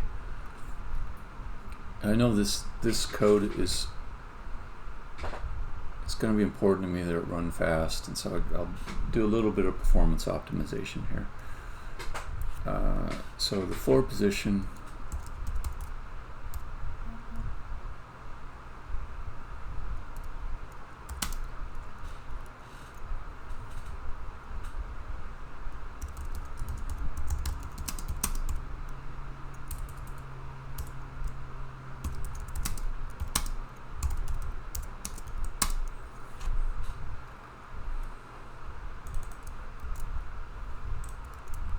stuff here like I don't want to do this calculation inside of each call to calc raycast vector. I want to do it one time and then apply offsets directly to it. There's optimizations like that. Okay, so let's say for int I equals 0, I less than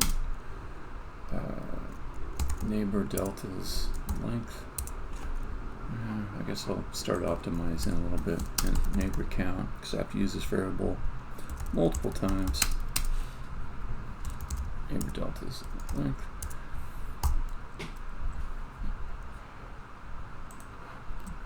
So everyone says don't optimize prematurely, but it's all in the definition of what premature is. So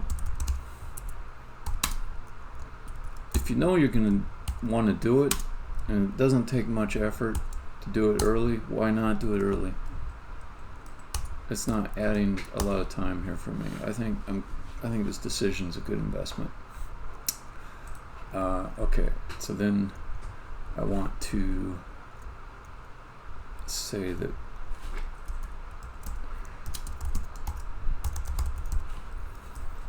from position. There, okay, that's all we needed inside this scope equals from position base plus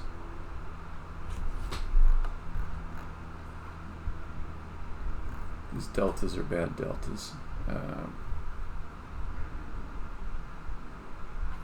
They should be vector 3s. Now that I think about it a little bit more. Vector 3.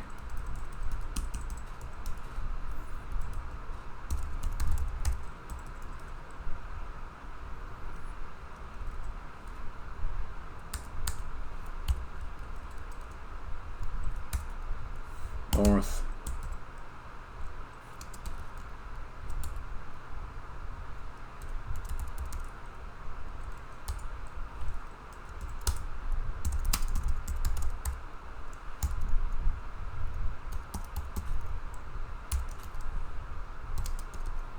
South.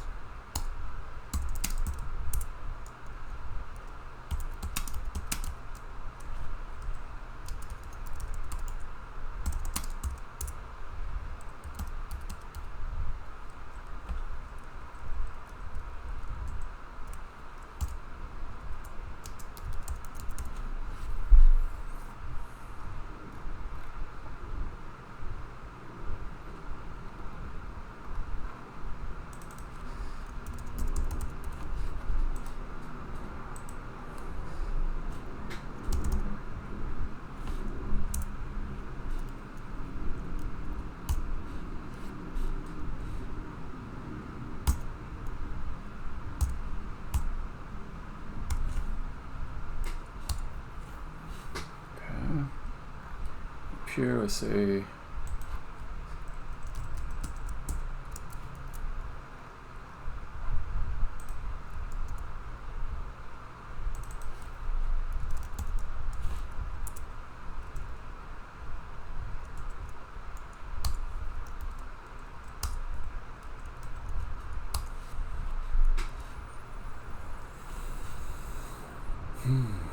see, I can do it a little bit more concisely. Distance sum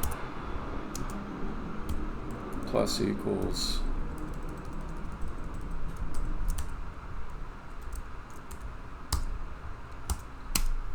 hit info distance or max distance. Look at that.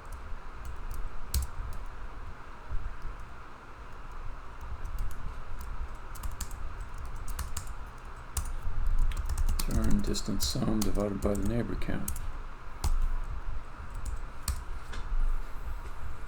Okay, what?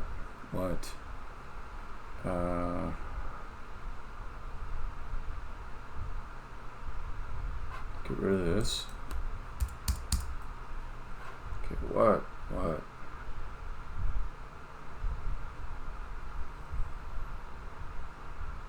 What the fuck are you even talking? Oh, okay. No, that makes sense. No, it doesn't. It doesn't. So this, maybe if I return this as float. No, it already is a float. Okay. So maybe I gotta put all this inside of here.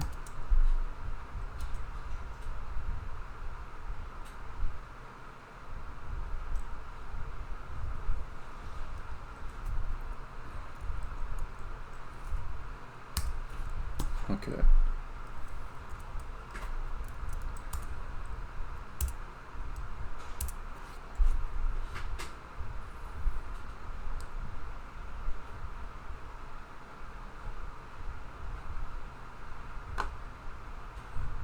I suppose. Yeah, let's give it a capital, sure.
So now I'll just follow the same pattern here, and I'll say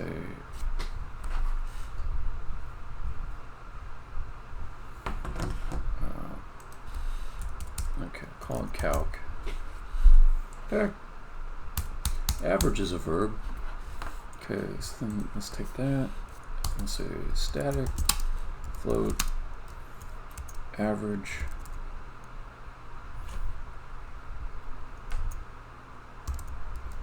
Tilt.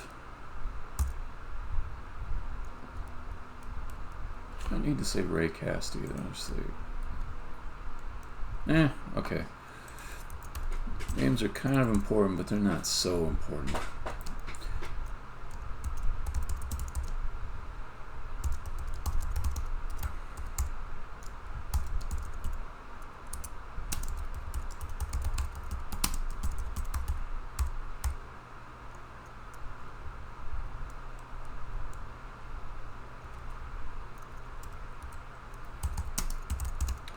So the good thing about, dang it, why does it do that? That's a stupid autocomplete. The good thing about, I totally lost my thought. It wasn't that important.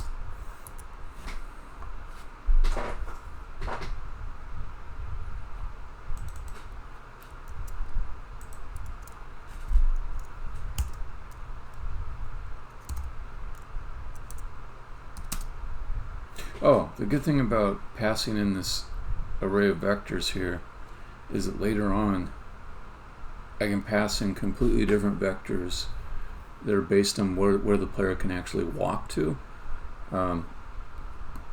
So having those be a variable that's passed in is very future compatible with the enhancements I want to make coming up.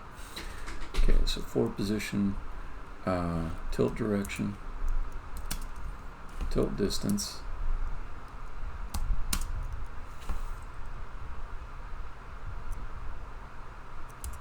neighbor deltas.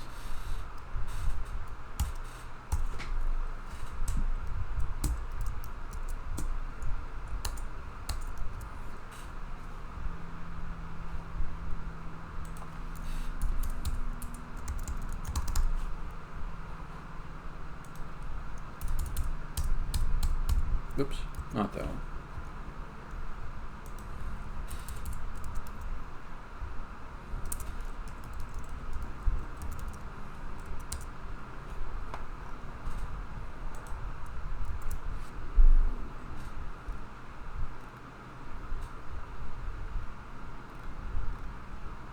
Okay.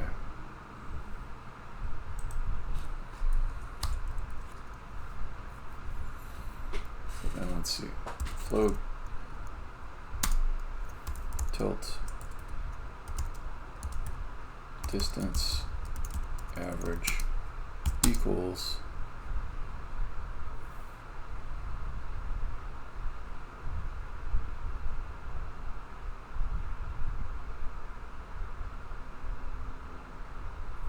I also want to average in the center point.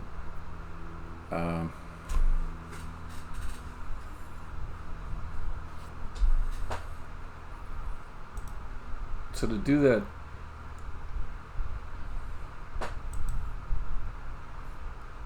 the briefest way in code that looks the neatest would just be to add a extra delta at 0, 0, 0, but that's a redundant raycast, and I gotta assume that even though raycasts are fast, it's still hundreds of lines of code being run when you perform that raycast.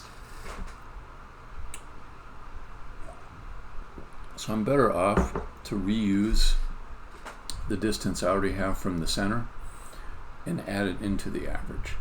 So let's do another function. I'll call it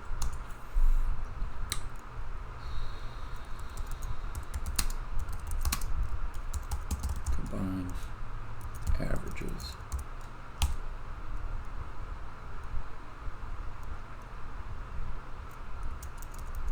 Average. Let's see. We'll call it float neighbor average.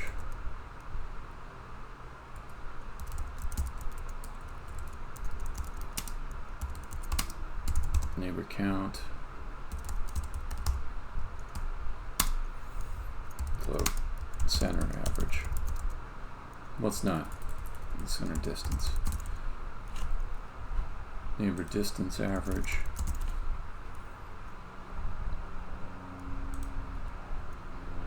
Center distance. Okay.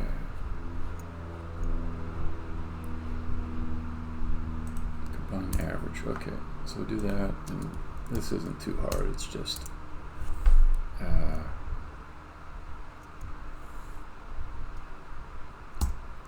neighbor distance average times, it's going to be a ratio,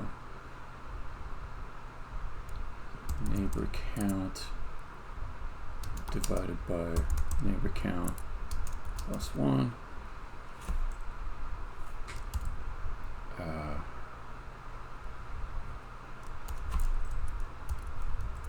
plus center distance times 1 divided by neighbor count plus 1. There. So that means, suppose we got 4 neighbors, and we do. There's a total of 5 distance values if I include the center distance with them. I want the neighbors to be weighted to be 4/5 of the average. So that would be neighbor count 4 divided by 5, neighbor count plus 1. And I want the center distance to just contribute 1/5 of the average, 1 divided by 5.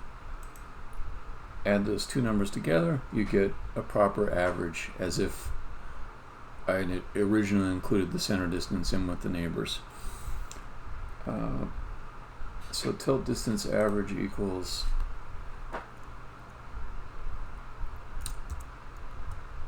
let's just break this out a little bit.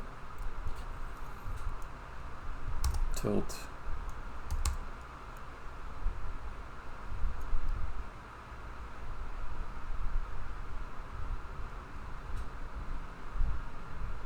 neighbor distance average equals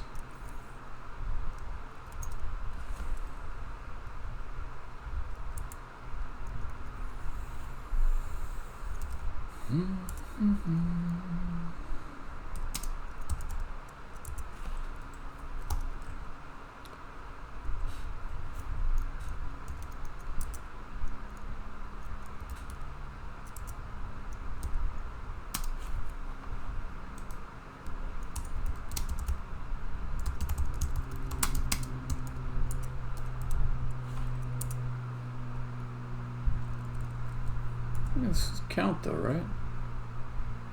No, I'm wrong. For arrays, it's length. Okay.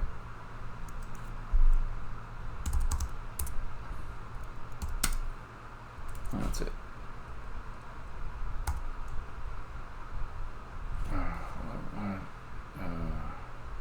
Neighbor count, and then dang it, this is tilt neighbor distance average, and then this is tilt distance. Okay. Good. Okay, now let's do the straight one.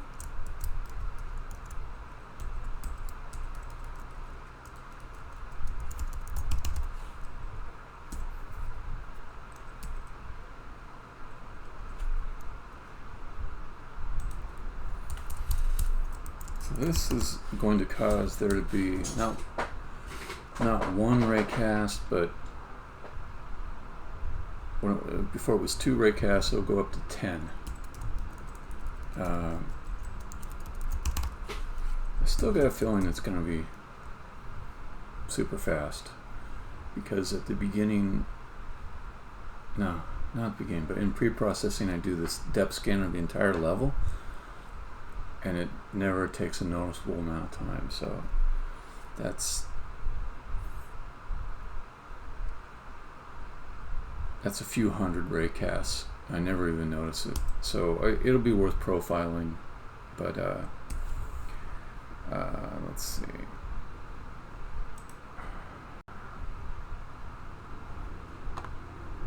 Straight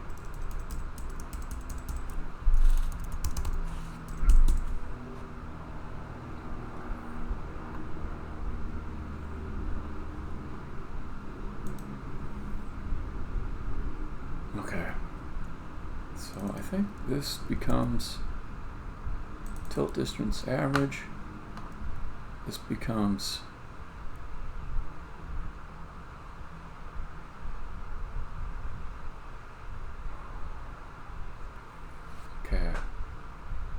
straight distance average. There is one other consideration I have to make, which is that the distance I actually use can never be more than the center point. So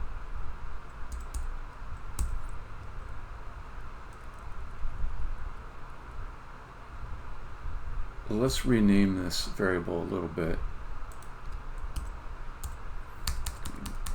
And it's going to be math f max. Oh god damn it, stupid autocomplete could be better. Many things I love about Writer, but this it could honestly be better.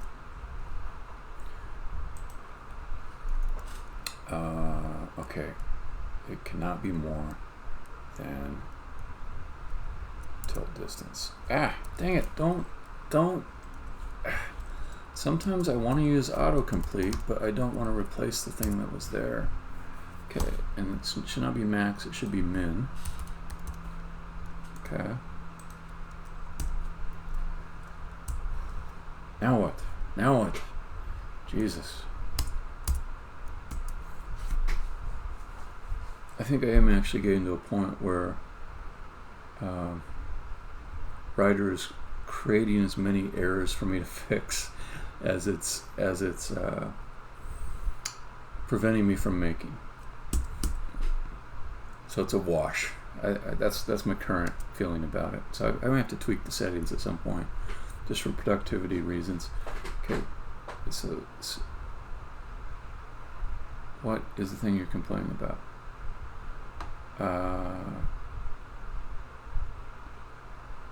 Oh, because I already calculated and put it in a variable called tilt distance. So this should be use. Let's see, call it best tilt distance.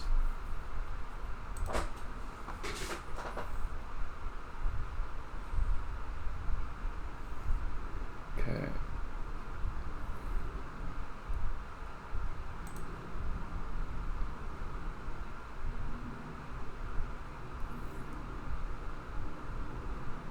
I'm gonna call this best straight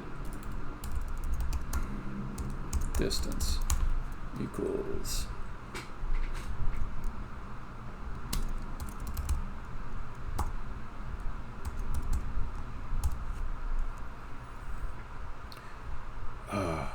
there's one other argument that I could make, which is, does it really make sense for me to check both tilt and overhead distances for the neighbors? Or am I better off just doing it one time? Since it's really a proxy for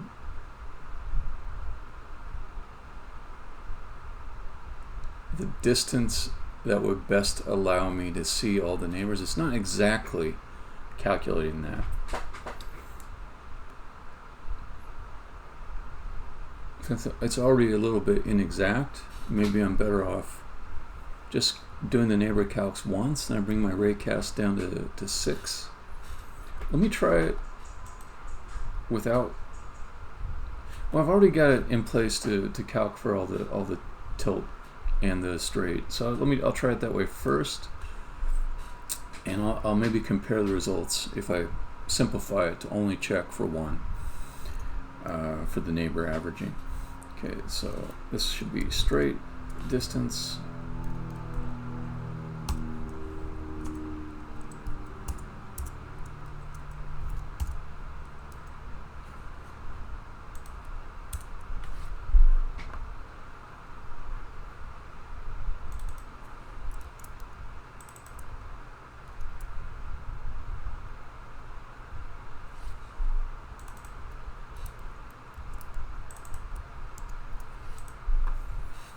Okay, my visualization gets a little bit harder. I think what might be nice to do is show the furthest it could have gone in that direction and then where the average took it. As a pretty easy way to do that, I can set this little sphere here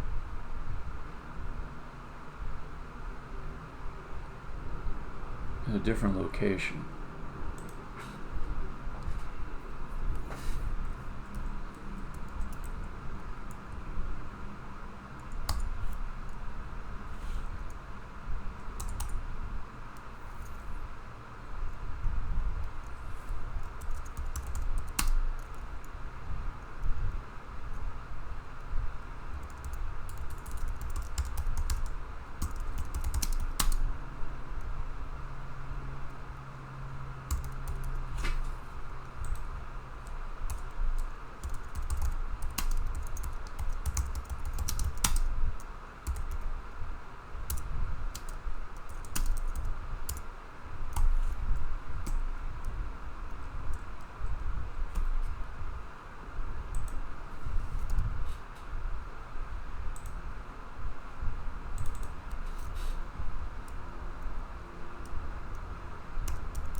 Actually, just make this a position.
This stuff is probably the code that gets saved or moved, and this is actually, this probably gets refactored, and this other stuff I might keep around as like a debug tool, editor only tool type of a thing. But we'll see. Still in research mode right now.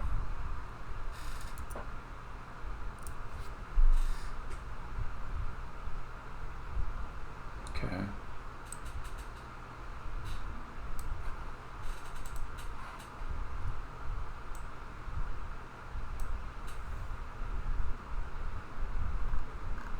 Interesting.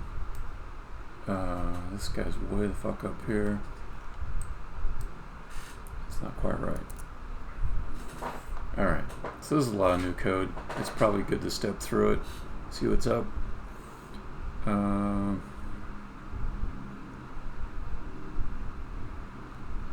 Yeah.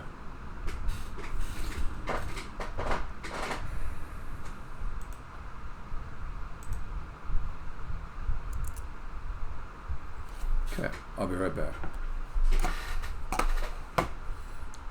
I'm just going to play a little music for you while I'm gone. Do something a little more upbeat this time.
into it. I'm in the debugger. I'm going to see how these raycasts average out. Let us... I feel like clearing my chat screen. I feel like clearing it. It's easy to do.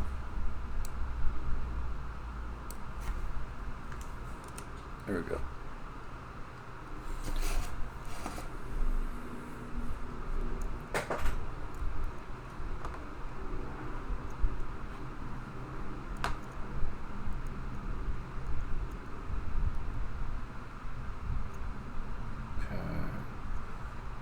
First off, I think I'll just see what average it comes back with before I actually dig into it. So it's going to be 4 of those. What was the initial distance? It was 12, that's the max. So if I just come back with averages, I would hope that some of them would come out to be lower because I'm right next to the overhang. Maybe that's not the case. Maybe they're all 12. No, they came in a little bit lower. That's good. So if I say what's the minimum distance between the two,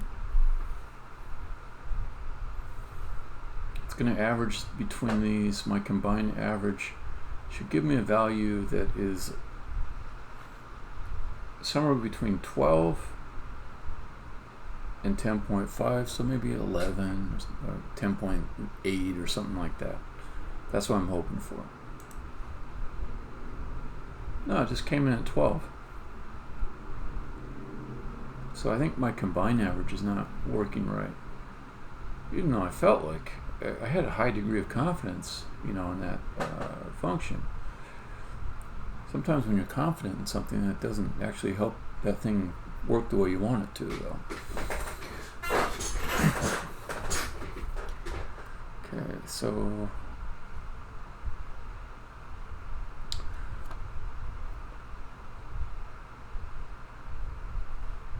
So here I'm expecting another number that will be less than 12 or less than 12.5. Yep, and this one got quite a bit lower, and that makes sense because at the straight down angle, the adjacent squares go properly under that overhang.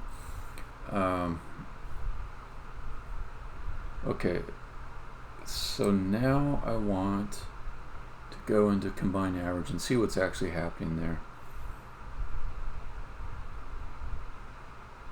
Oh, here's a problem.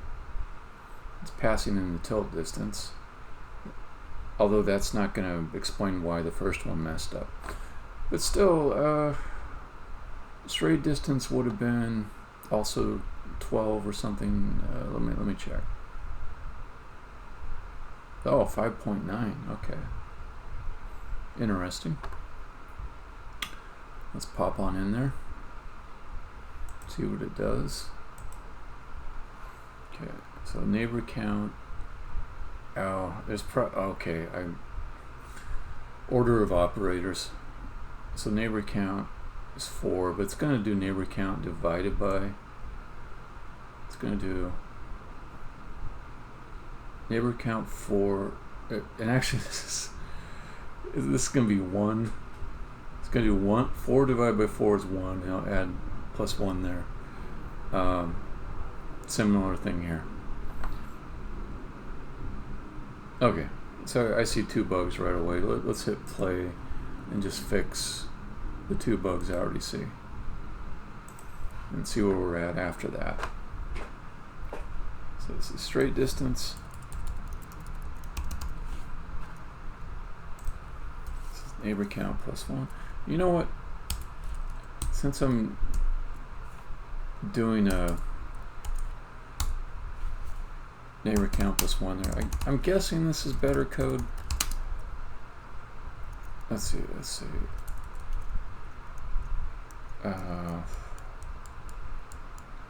On the other hand, it would put an extra variable in the stack. I don't know. I'm fretting about nothing. I'll go for readability and conciseness. Okay, neighbor count plus 1.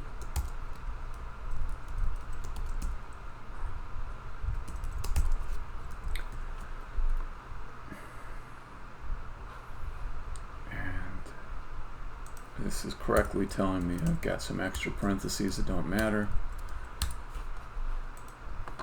Okay. So it's going to do multiplication between operands and division between operands before it does addition or subtraction. So I needed to enclose these in parentheses so that I needed to enclose this in parentheses so that it would divide against neighbor count plus 1. Okay, so that should give me entirely different results. Let's see. Oops, not there.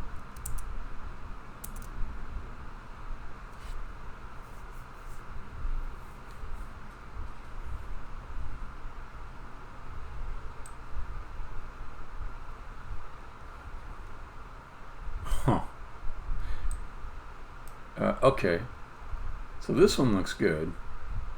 This one brought the tilt angle down a little, or the tilt distance a little bit. This one, I don't know what's up with that. I mean, the idea is that this should only be along this line someplace there. So let me check. I probably got a little problem with the code. Now I fixed that.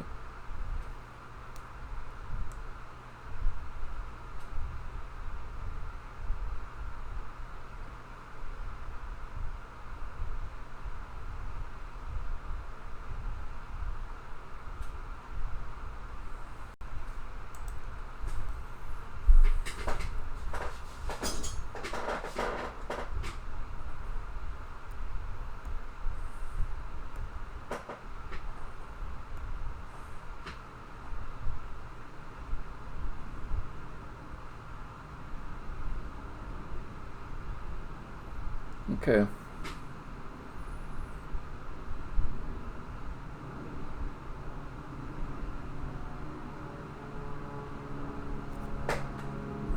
This looks like a symmetrical code. I was looking for misplaced, or like using like tilt instead of straight someplace, but it looks all the same. It looks symmetrical. Like here it says best straight distance instead of best tilt distance. So I guess I will just step through, see what's up. It's the straight one that seems to have an issue. So breakpoint there.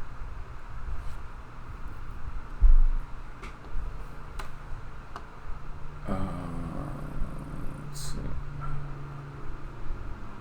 What is the straight distance? 5.9. That's good. That's that line that is coming up to the overhang and stopping.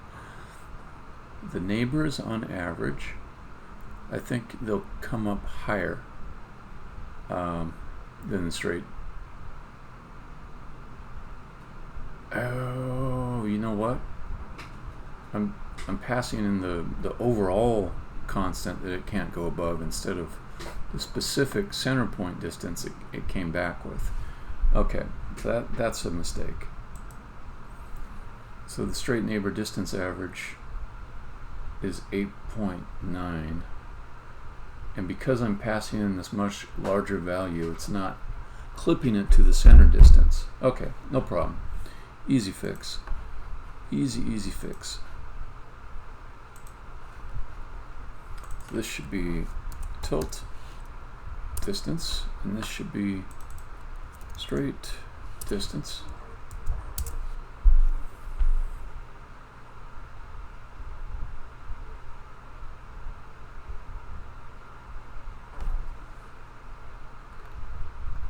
There we go.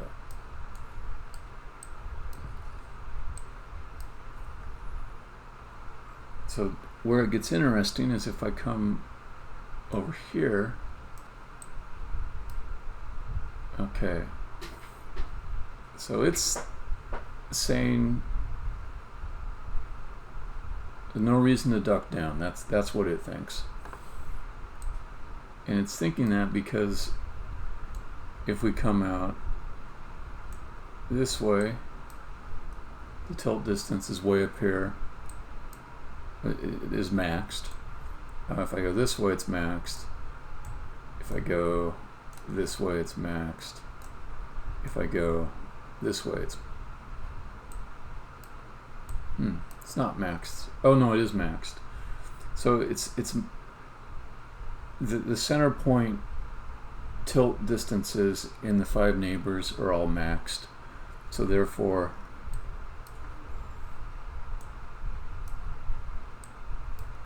when I'm right next to the overhang, it's gonna take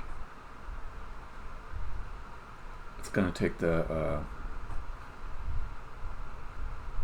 maximum values there. Okay. Whereas if I come down here, see, it still wants to take the tilt. I understand why.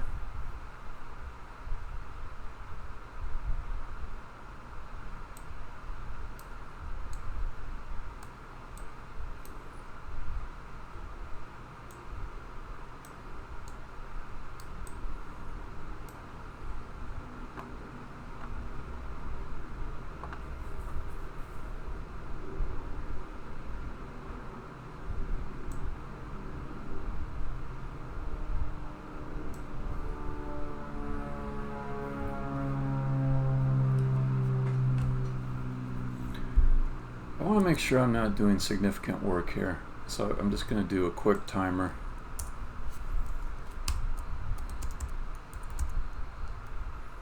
Oh, it's going to be a static time value though. It's not a real. Okay, time inside of one loop. It's not going to change because you get a time value at the beginning of a loop. I'm pretty sure that's true. Let me check. Unity. Time.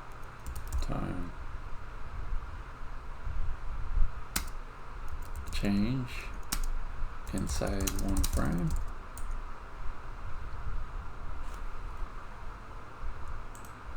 Yeah. I might have to use the profiler.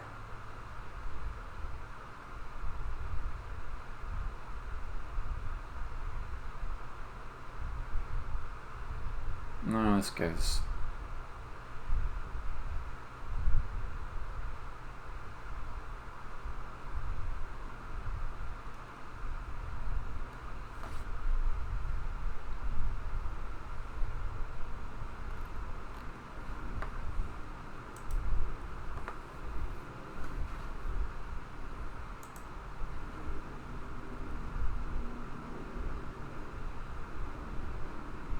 Here we go.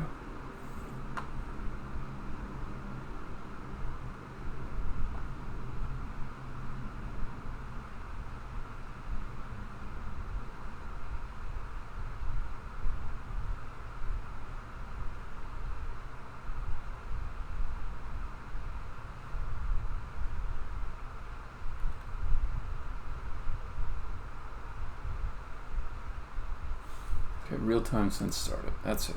So is it? Yeah, it's off time. Okay. Okay. Float start time equals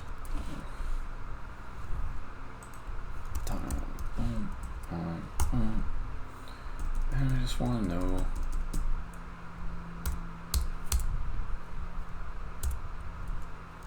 debug log.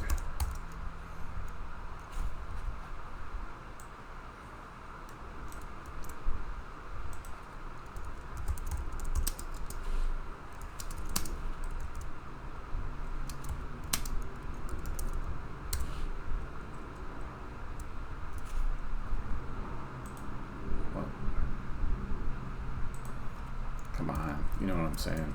Come on, Unity. Okay. Or C#, I guess.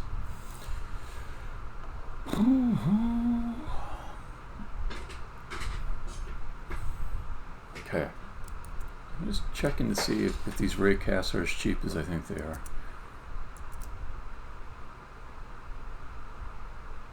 That's a pretty good indicator they're cheap.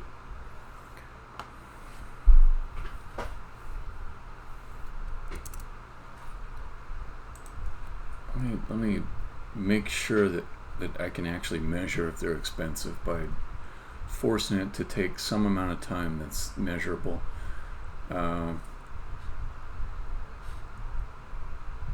Let's see, let's do for int I equals 0, I less than 100 plus I, and it will end up spending 100 times as long to do this.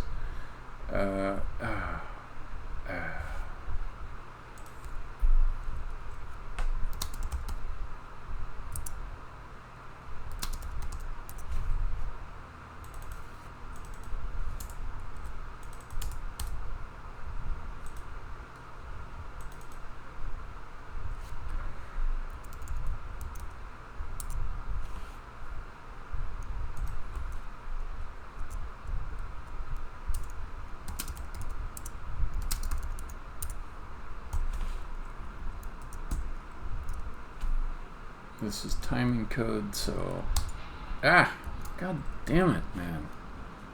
I don't mean to delete the whole thing.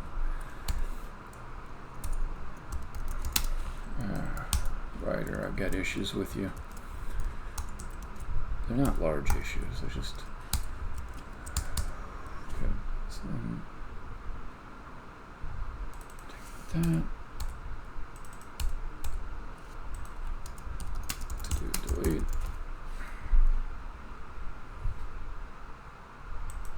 Okay, so this will artificially do a lot of work.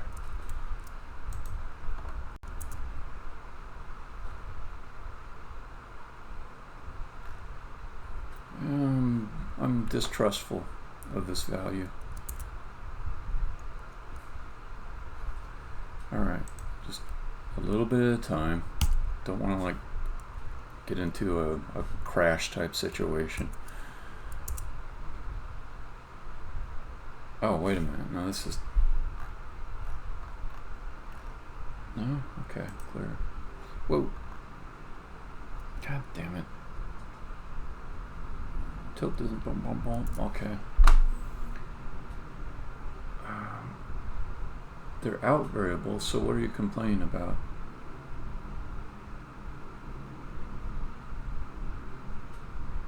Oh, God, you're being stupid.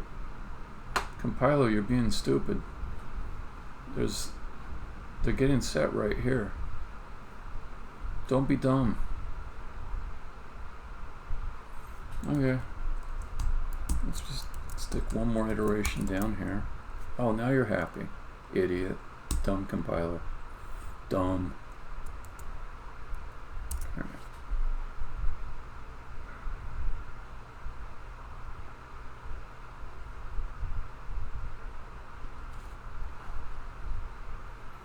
Finally. Okay. I know I'm measuring something now. So if I do it 1,000 times, then I get around 2 milliseconds. Okay. So it's fast, but it's not so fast that it's nothing. I mean, a millisecond is a budget. You know, it's if for a government agency, you know, that's like $10 billion or something. It's not going to crash the whole economy to spend $10 billion, but a billion here, a billion there, after a while it adds up to real money. Same thing with milliseconds. When something takes a millisecond in a game, it's not a red flag, but it's a yellow flag. But it's nice to know that raycasting 2,000 times only takes 2 milliseconds. So it would be a pretty reasonable thing to say, well, you know, we'll raycast 10 times in a frame. And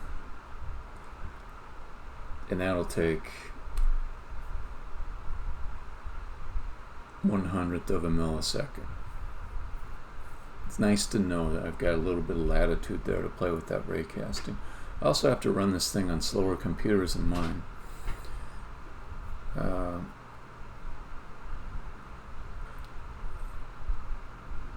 But I'm in a good place with those numbers. It's not bad. It's not bad.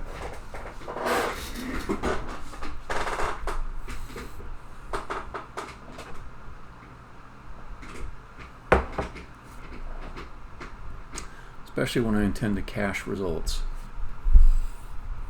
So I won't have to do all of those raycasts for all the neighbors all the time. I think what I'm looking for ultimately is a data structure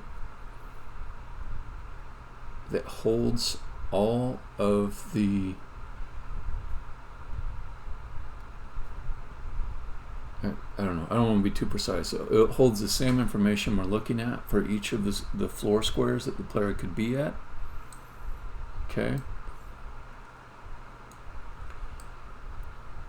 And that gets calculated one time during pre-processing, stored in a file.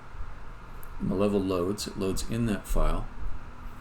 It initializes that data structure.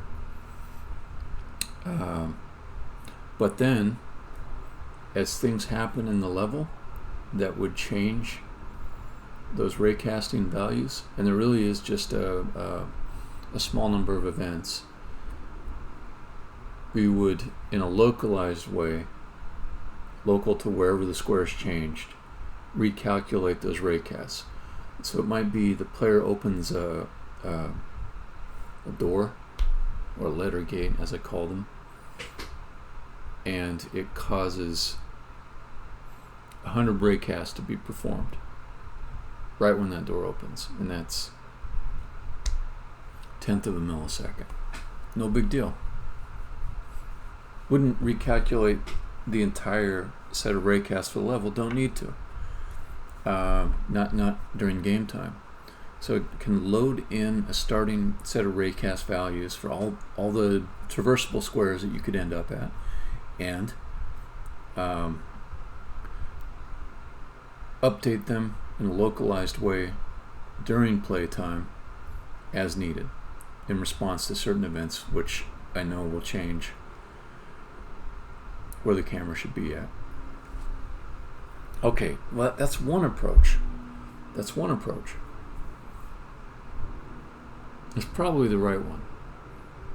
Now, if I only had to calculate the camera position each time you moved one square, I would make it completely real time. There's no point in having a data structure that caches all these things.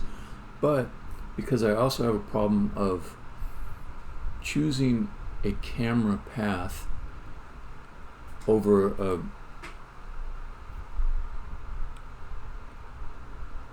a distance between 2 points that the player is at that could contain many obstacles along the way for the camera to duck under or be in the right place at, that's where that whole cached thing starts to make sense.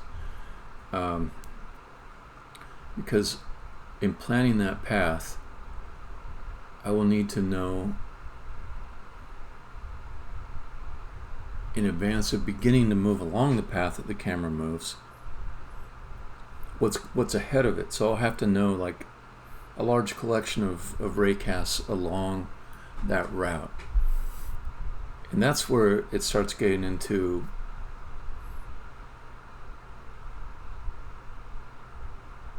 potentially a 1,000 raycasts that need to be looked at for that path. So having them pre-calced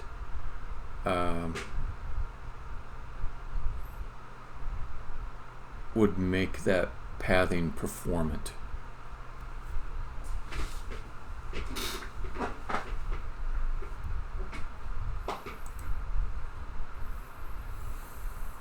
Okay, so the next thing I want to do, I think, is get rid of this busy code. Just see, are we back at 0? Is that where we're at? If I take out all that junky code. Yes, we're back at 0. So that's like down in the microseconds at that point. The system timer is not able to measure the amount of time it takes. I mean, sub-microsecond, really. So that's fine. The other thing I was looking at was, let's just yoink this out.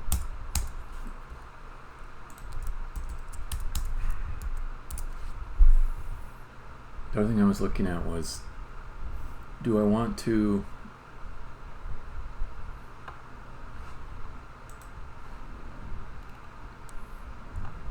just use the neighbors from the straight distance for figuring out the average?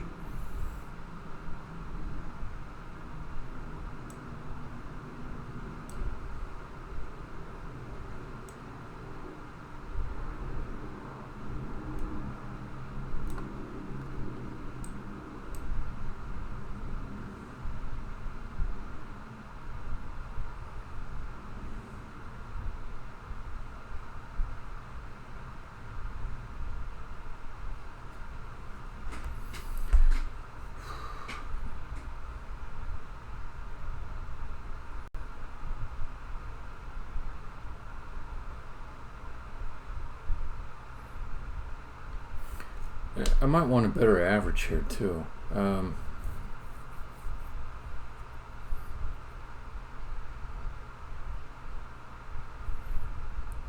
So I think I do want a better average that goes out a little bit further, because right now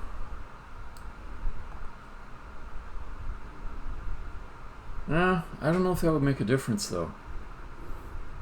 I don't know if that would make a difference. Because if I increase the number of squares I look out, it's going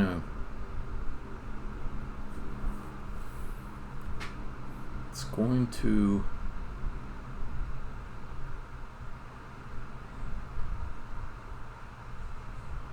have the same ratio in the average, more or less.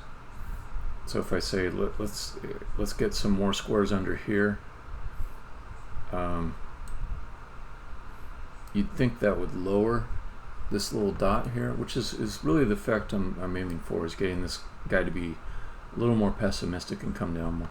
But it won't, because if I increase my sampling to get more squares with raycasts, it's also going to check these here, and those will be way up in the air, and I'll end up with this guy being in about the same spot.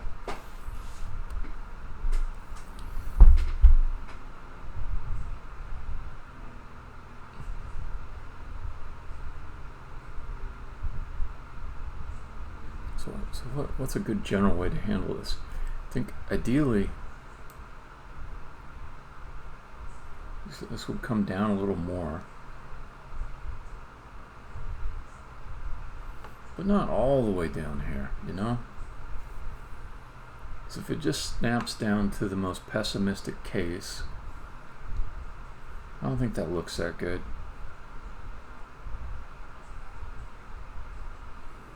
But we could do something like this. We could do one more average. We could say, let's take the lowest point that we found,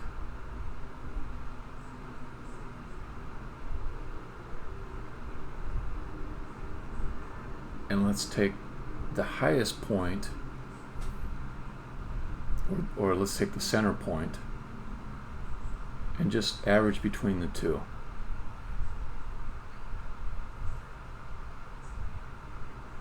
And then it would place the ball right here, right between there. And so I would no longer get the average of the neighbors. I just say, what is the worst case out of the neighbors for how low we got to duck down? And it's going to say, you know, this value right around there, like 5 meters up in the air, something like that. And this one here will be 12 meters up in there, and it'll average the two, and it'll be, you know, 7.5 or 7.7, something like that. And that will probably look good.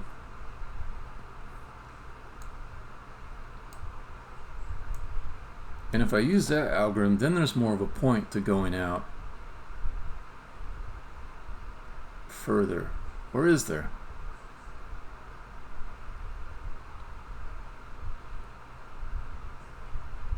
You know what? I don't want to overcomplicate it.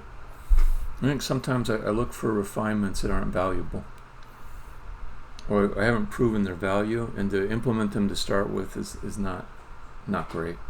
It's better to see something where I wish it were better and then make improvements at that point. But I do know that if you are here, I want this to duck down further than it's suggesting it would now.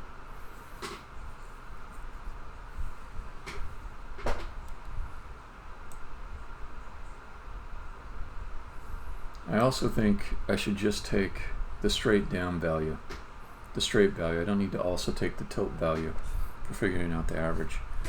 So let me make changes for that.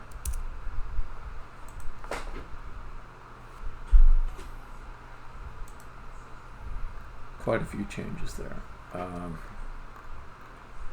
Because I might come back to this, I am going to leave it for the moment.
Cool.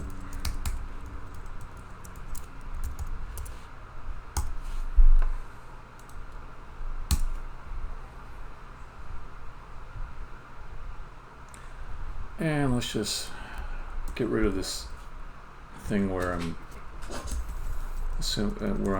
making it could be either tilt or straight. Let's just assume it's straight. So we'll go straight.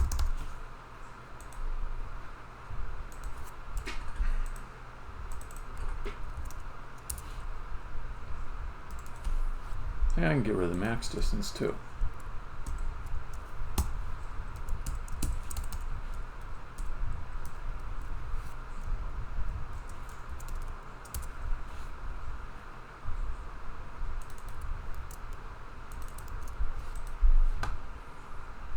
Okay.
Yeah, let's see. It's going to be, say that if the shortest neighbor distance is less than the tilt distance, we'll take the average. And that will be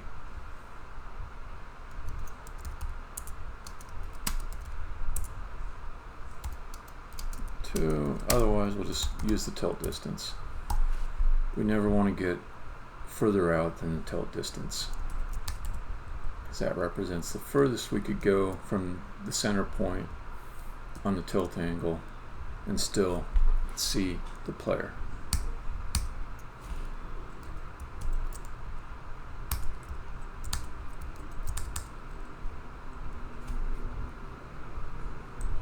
Let's do it this way.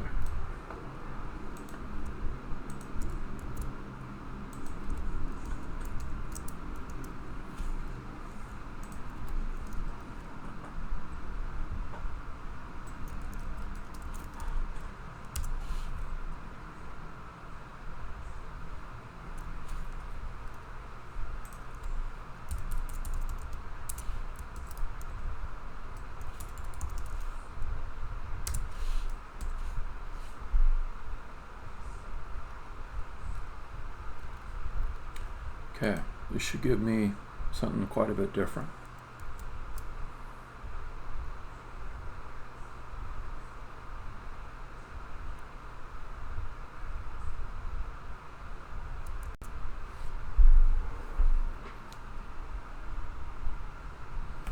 Cool. So now it's going to say, let's use the tilt, but let's bring it in. Let's bring it in halfway between the maximum we could have it and still see the player, and where it would have to be or might need to be if we were moving off in one direction. That would bring it in closer to the shortest point. If I move it in that direction, oops.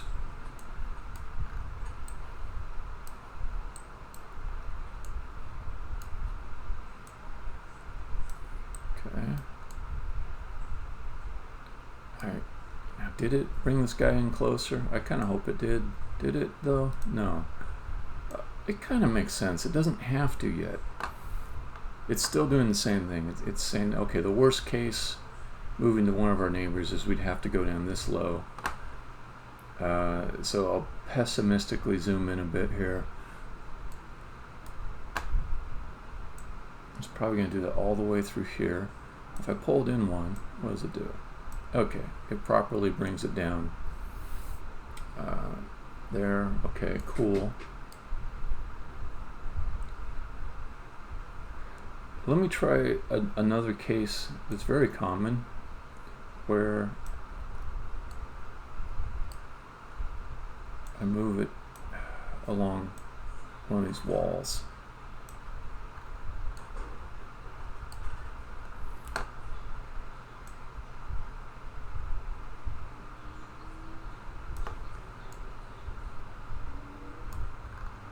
Okay.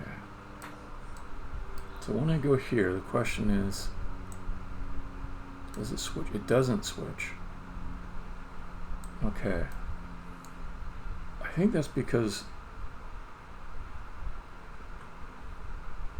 I've got the tilt angle. I got the tilt angle going the wrong way. So actually the camera should be over here for the tilt angle. So let me fix that. That's easy. Super easy.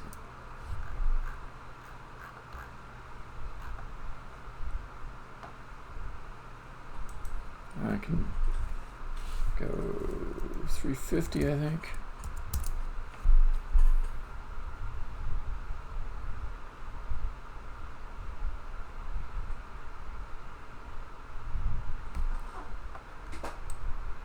Yeah. All right. So this is as it should be, except okay, cool. So here's what you're seeing.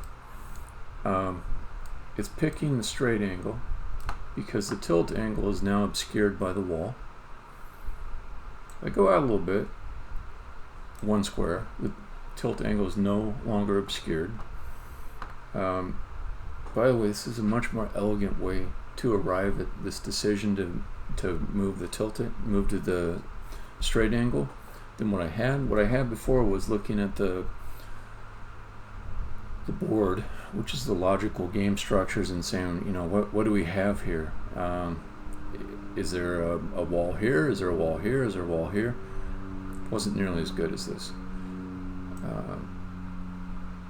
Okay, so that's doing right. If I go here, it's taking the tilt angle, which is just fine.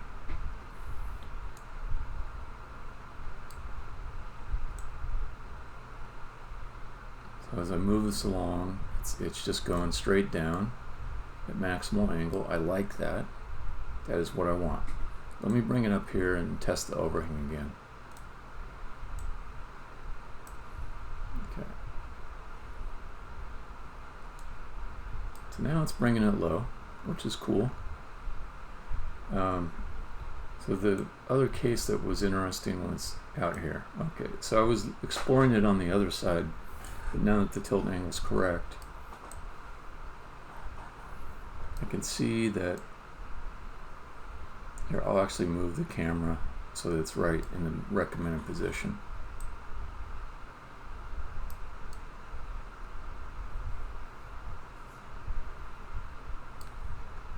It's saying, put the camera right here. Maybe even a little more.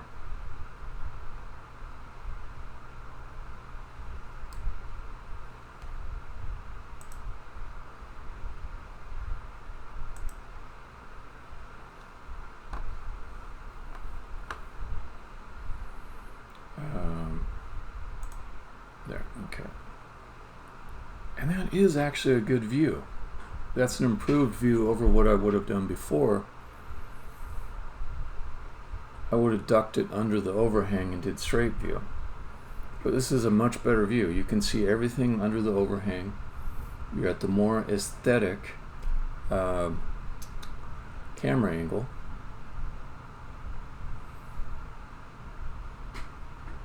I think I'm really going to enjoy this update.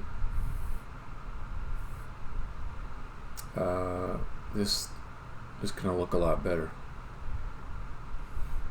So before, it would have just ducked me right underneath that overhang. I would have been right on top of the player's head, seeing less than I did before.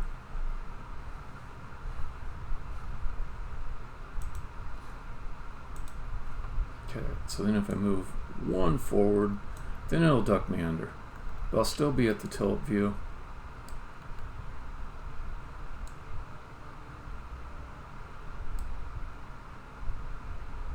Something like that.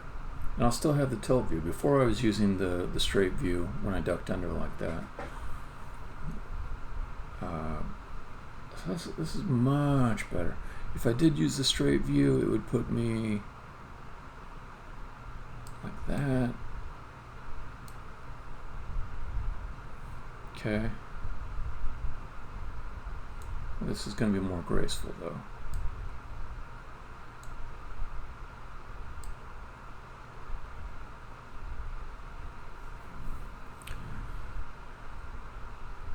So, just a little bit of theory. Why does that tilted view look better than the straight view?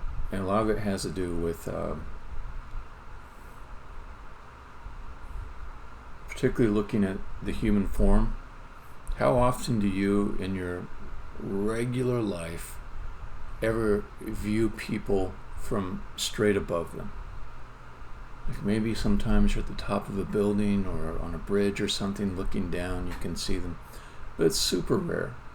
So particularly for characters, for them to look like something your brain recognizes as a human or a humanoid, you want a little bit of depth to them.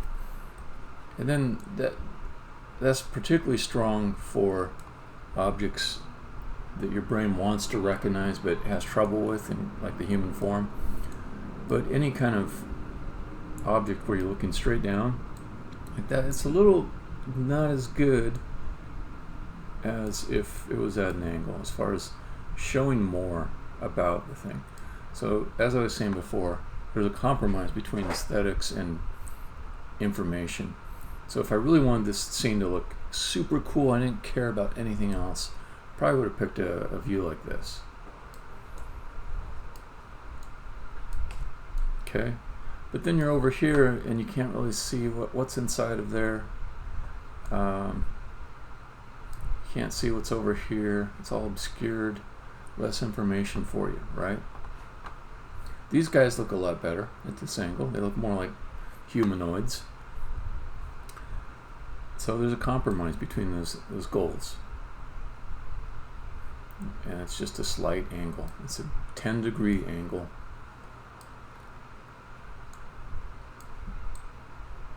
And for this game, that's where the balance is set.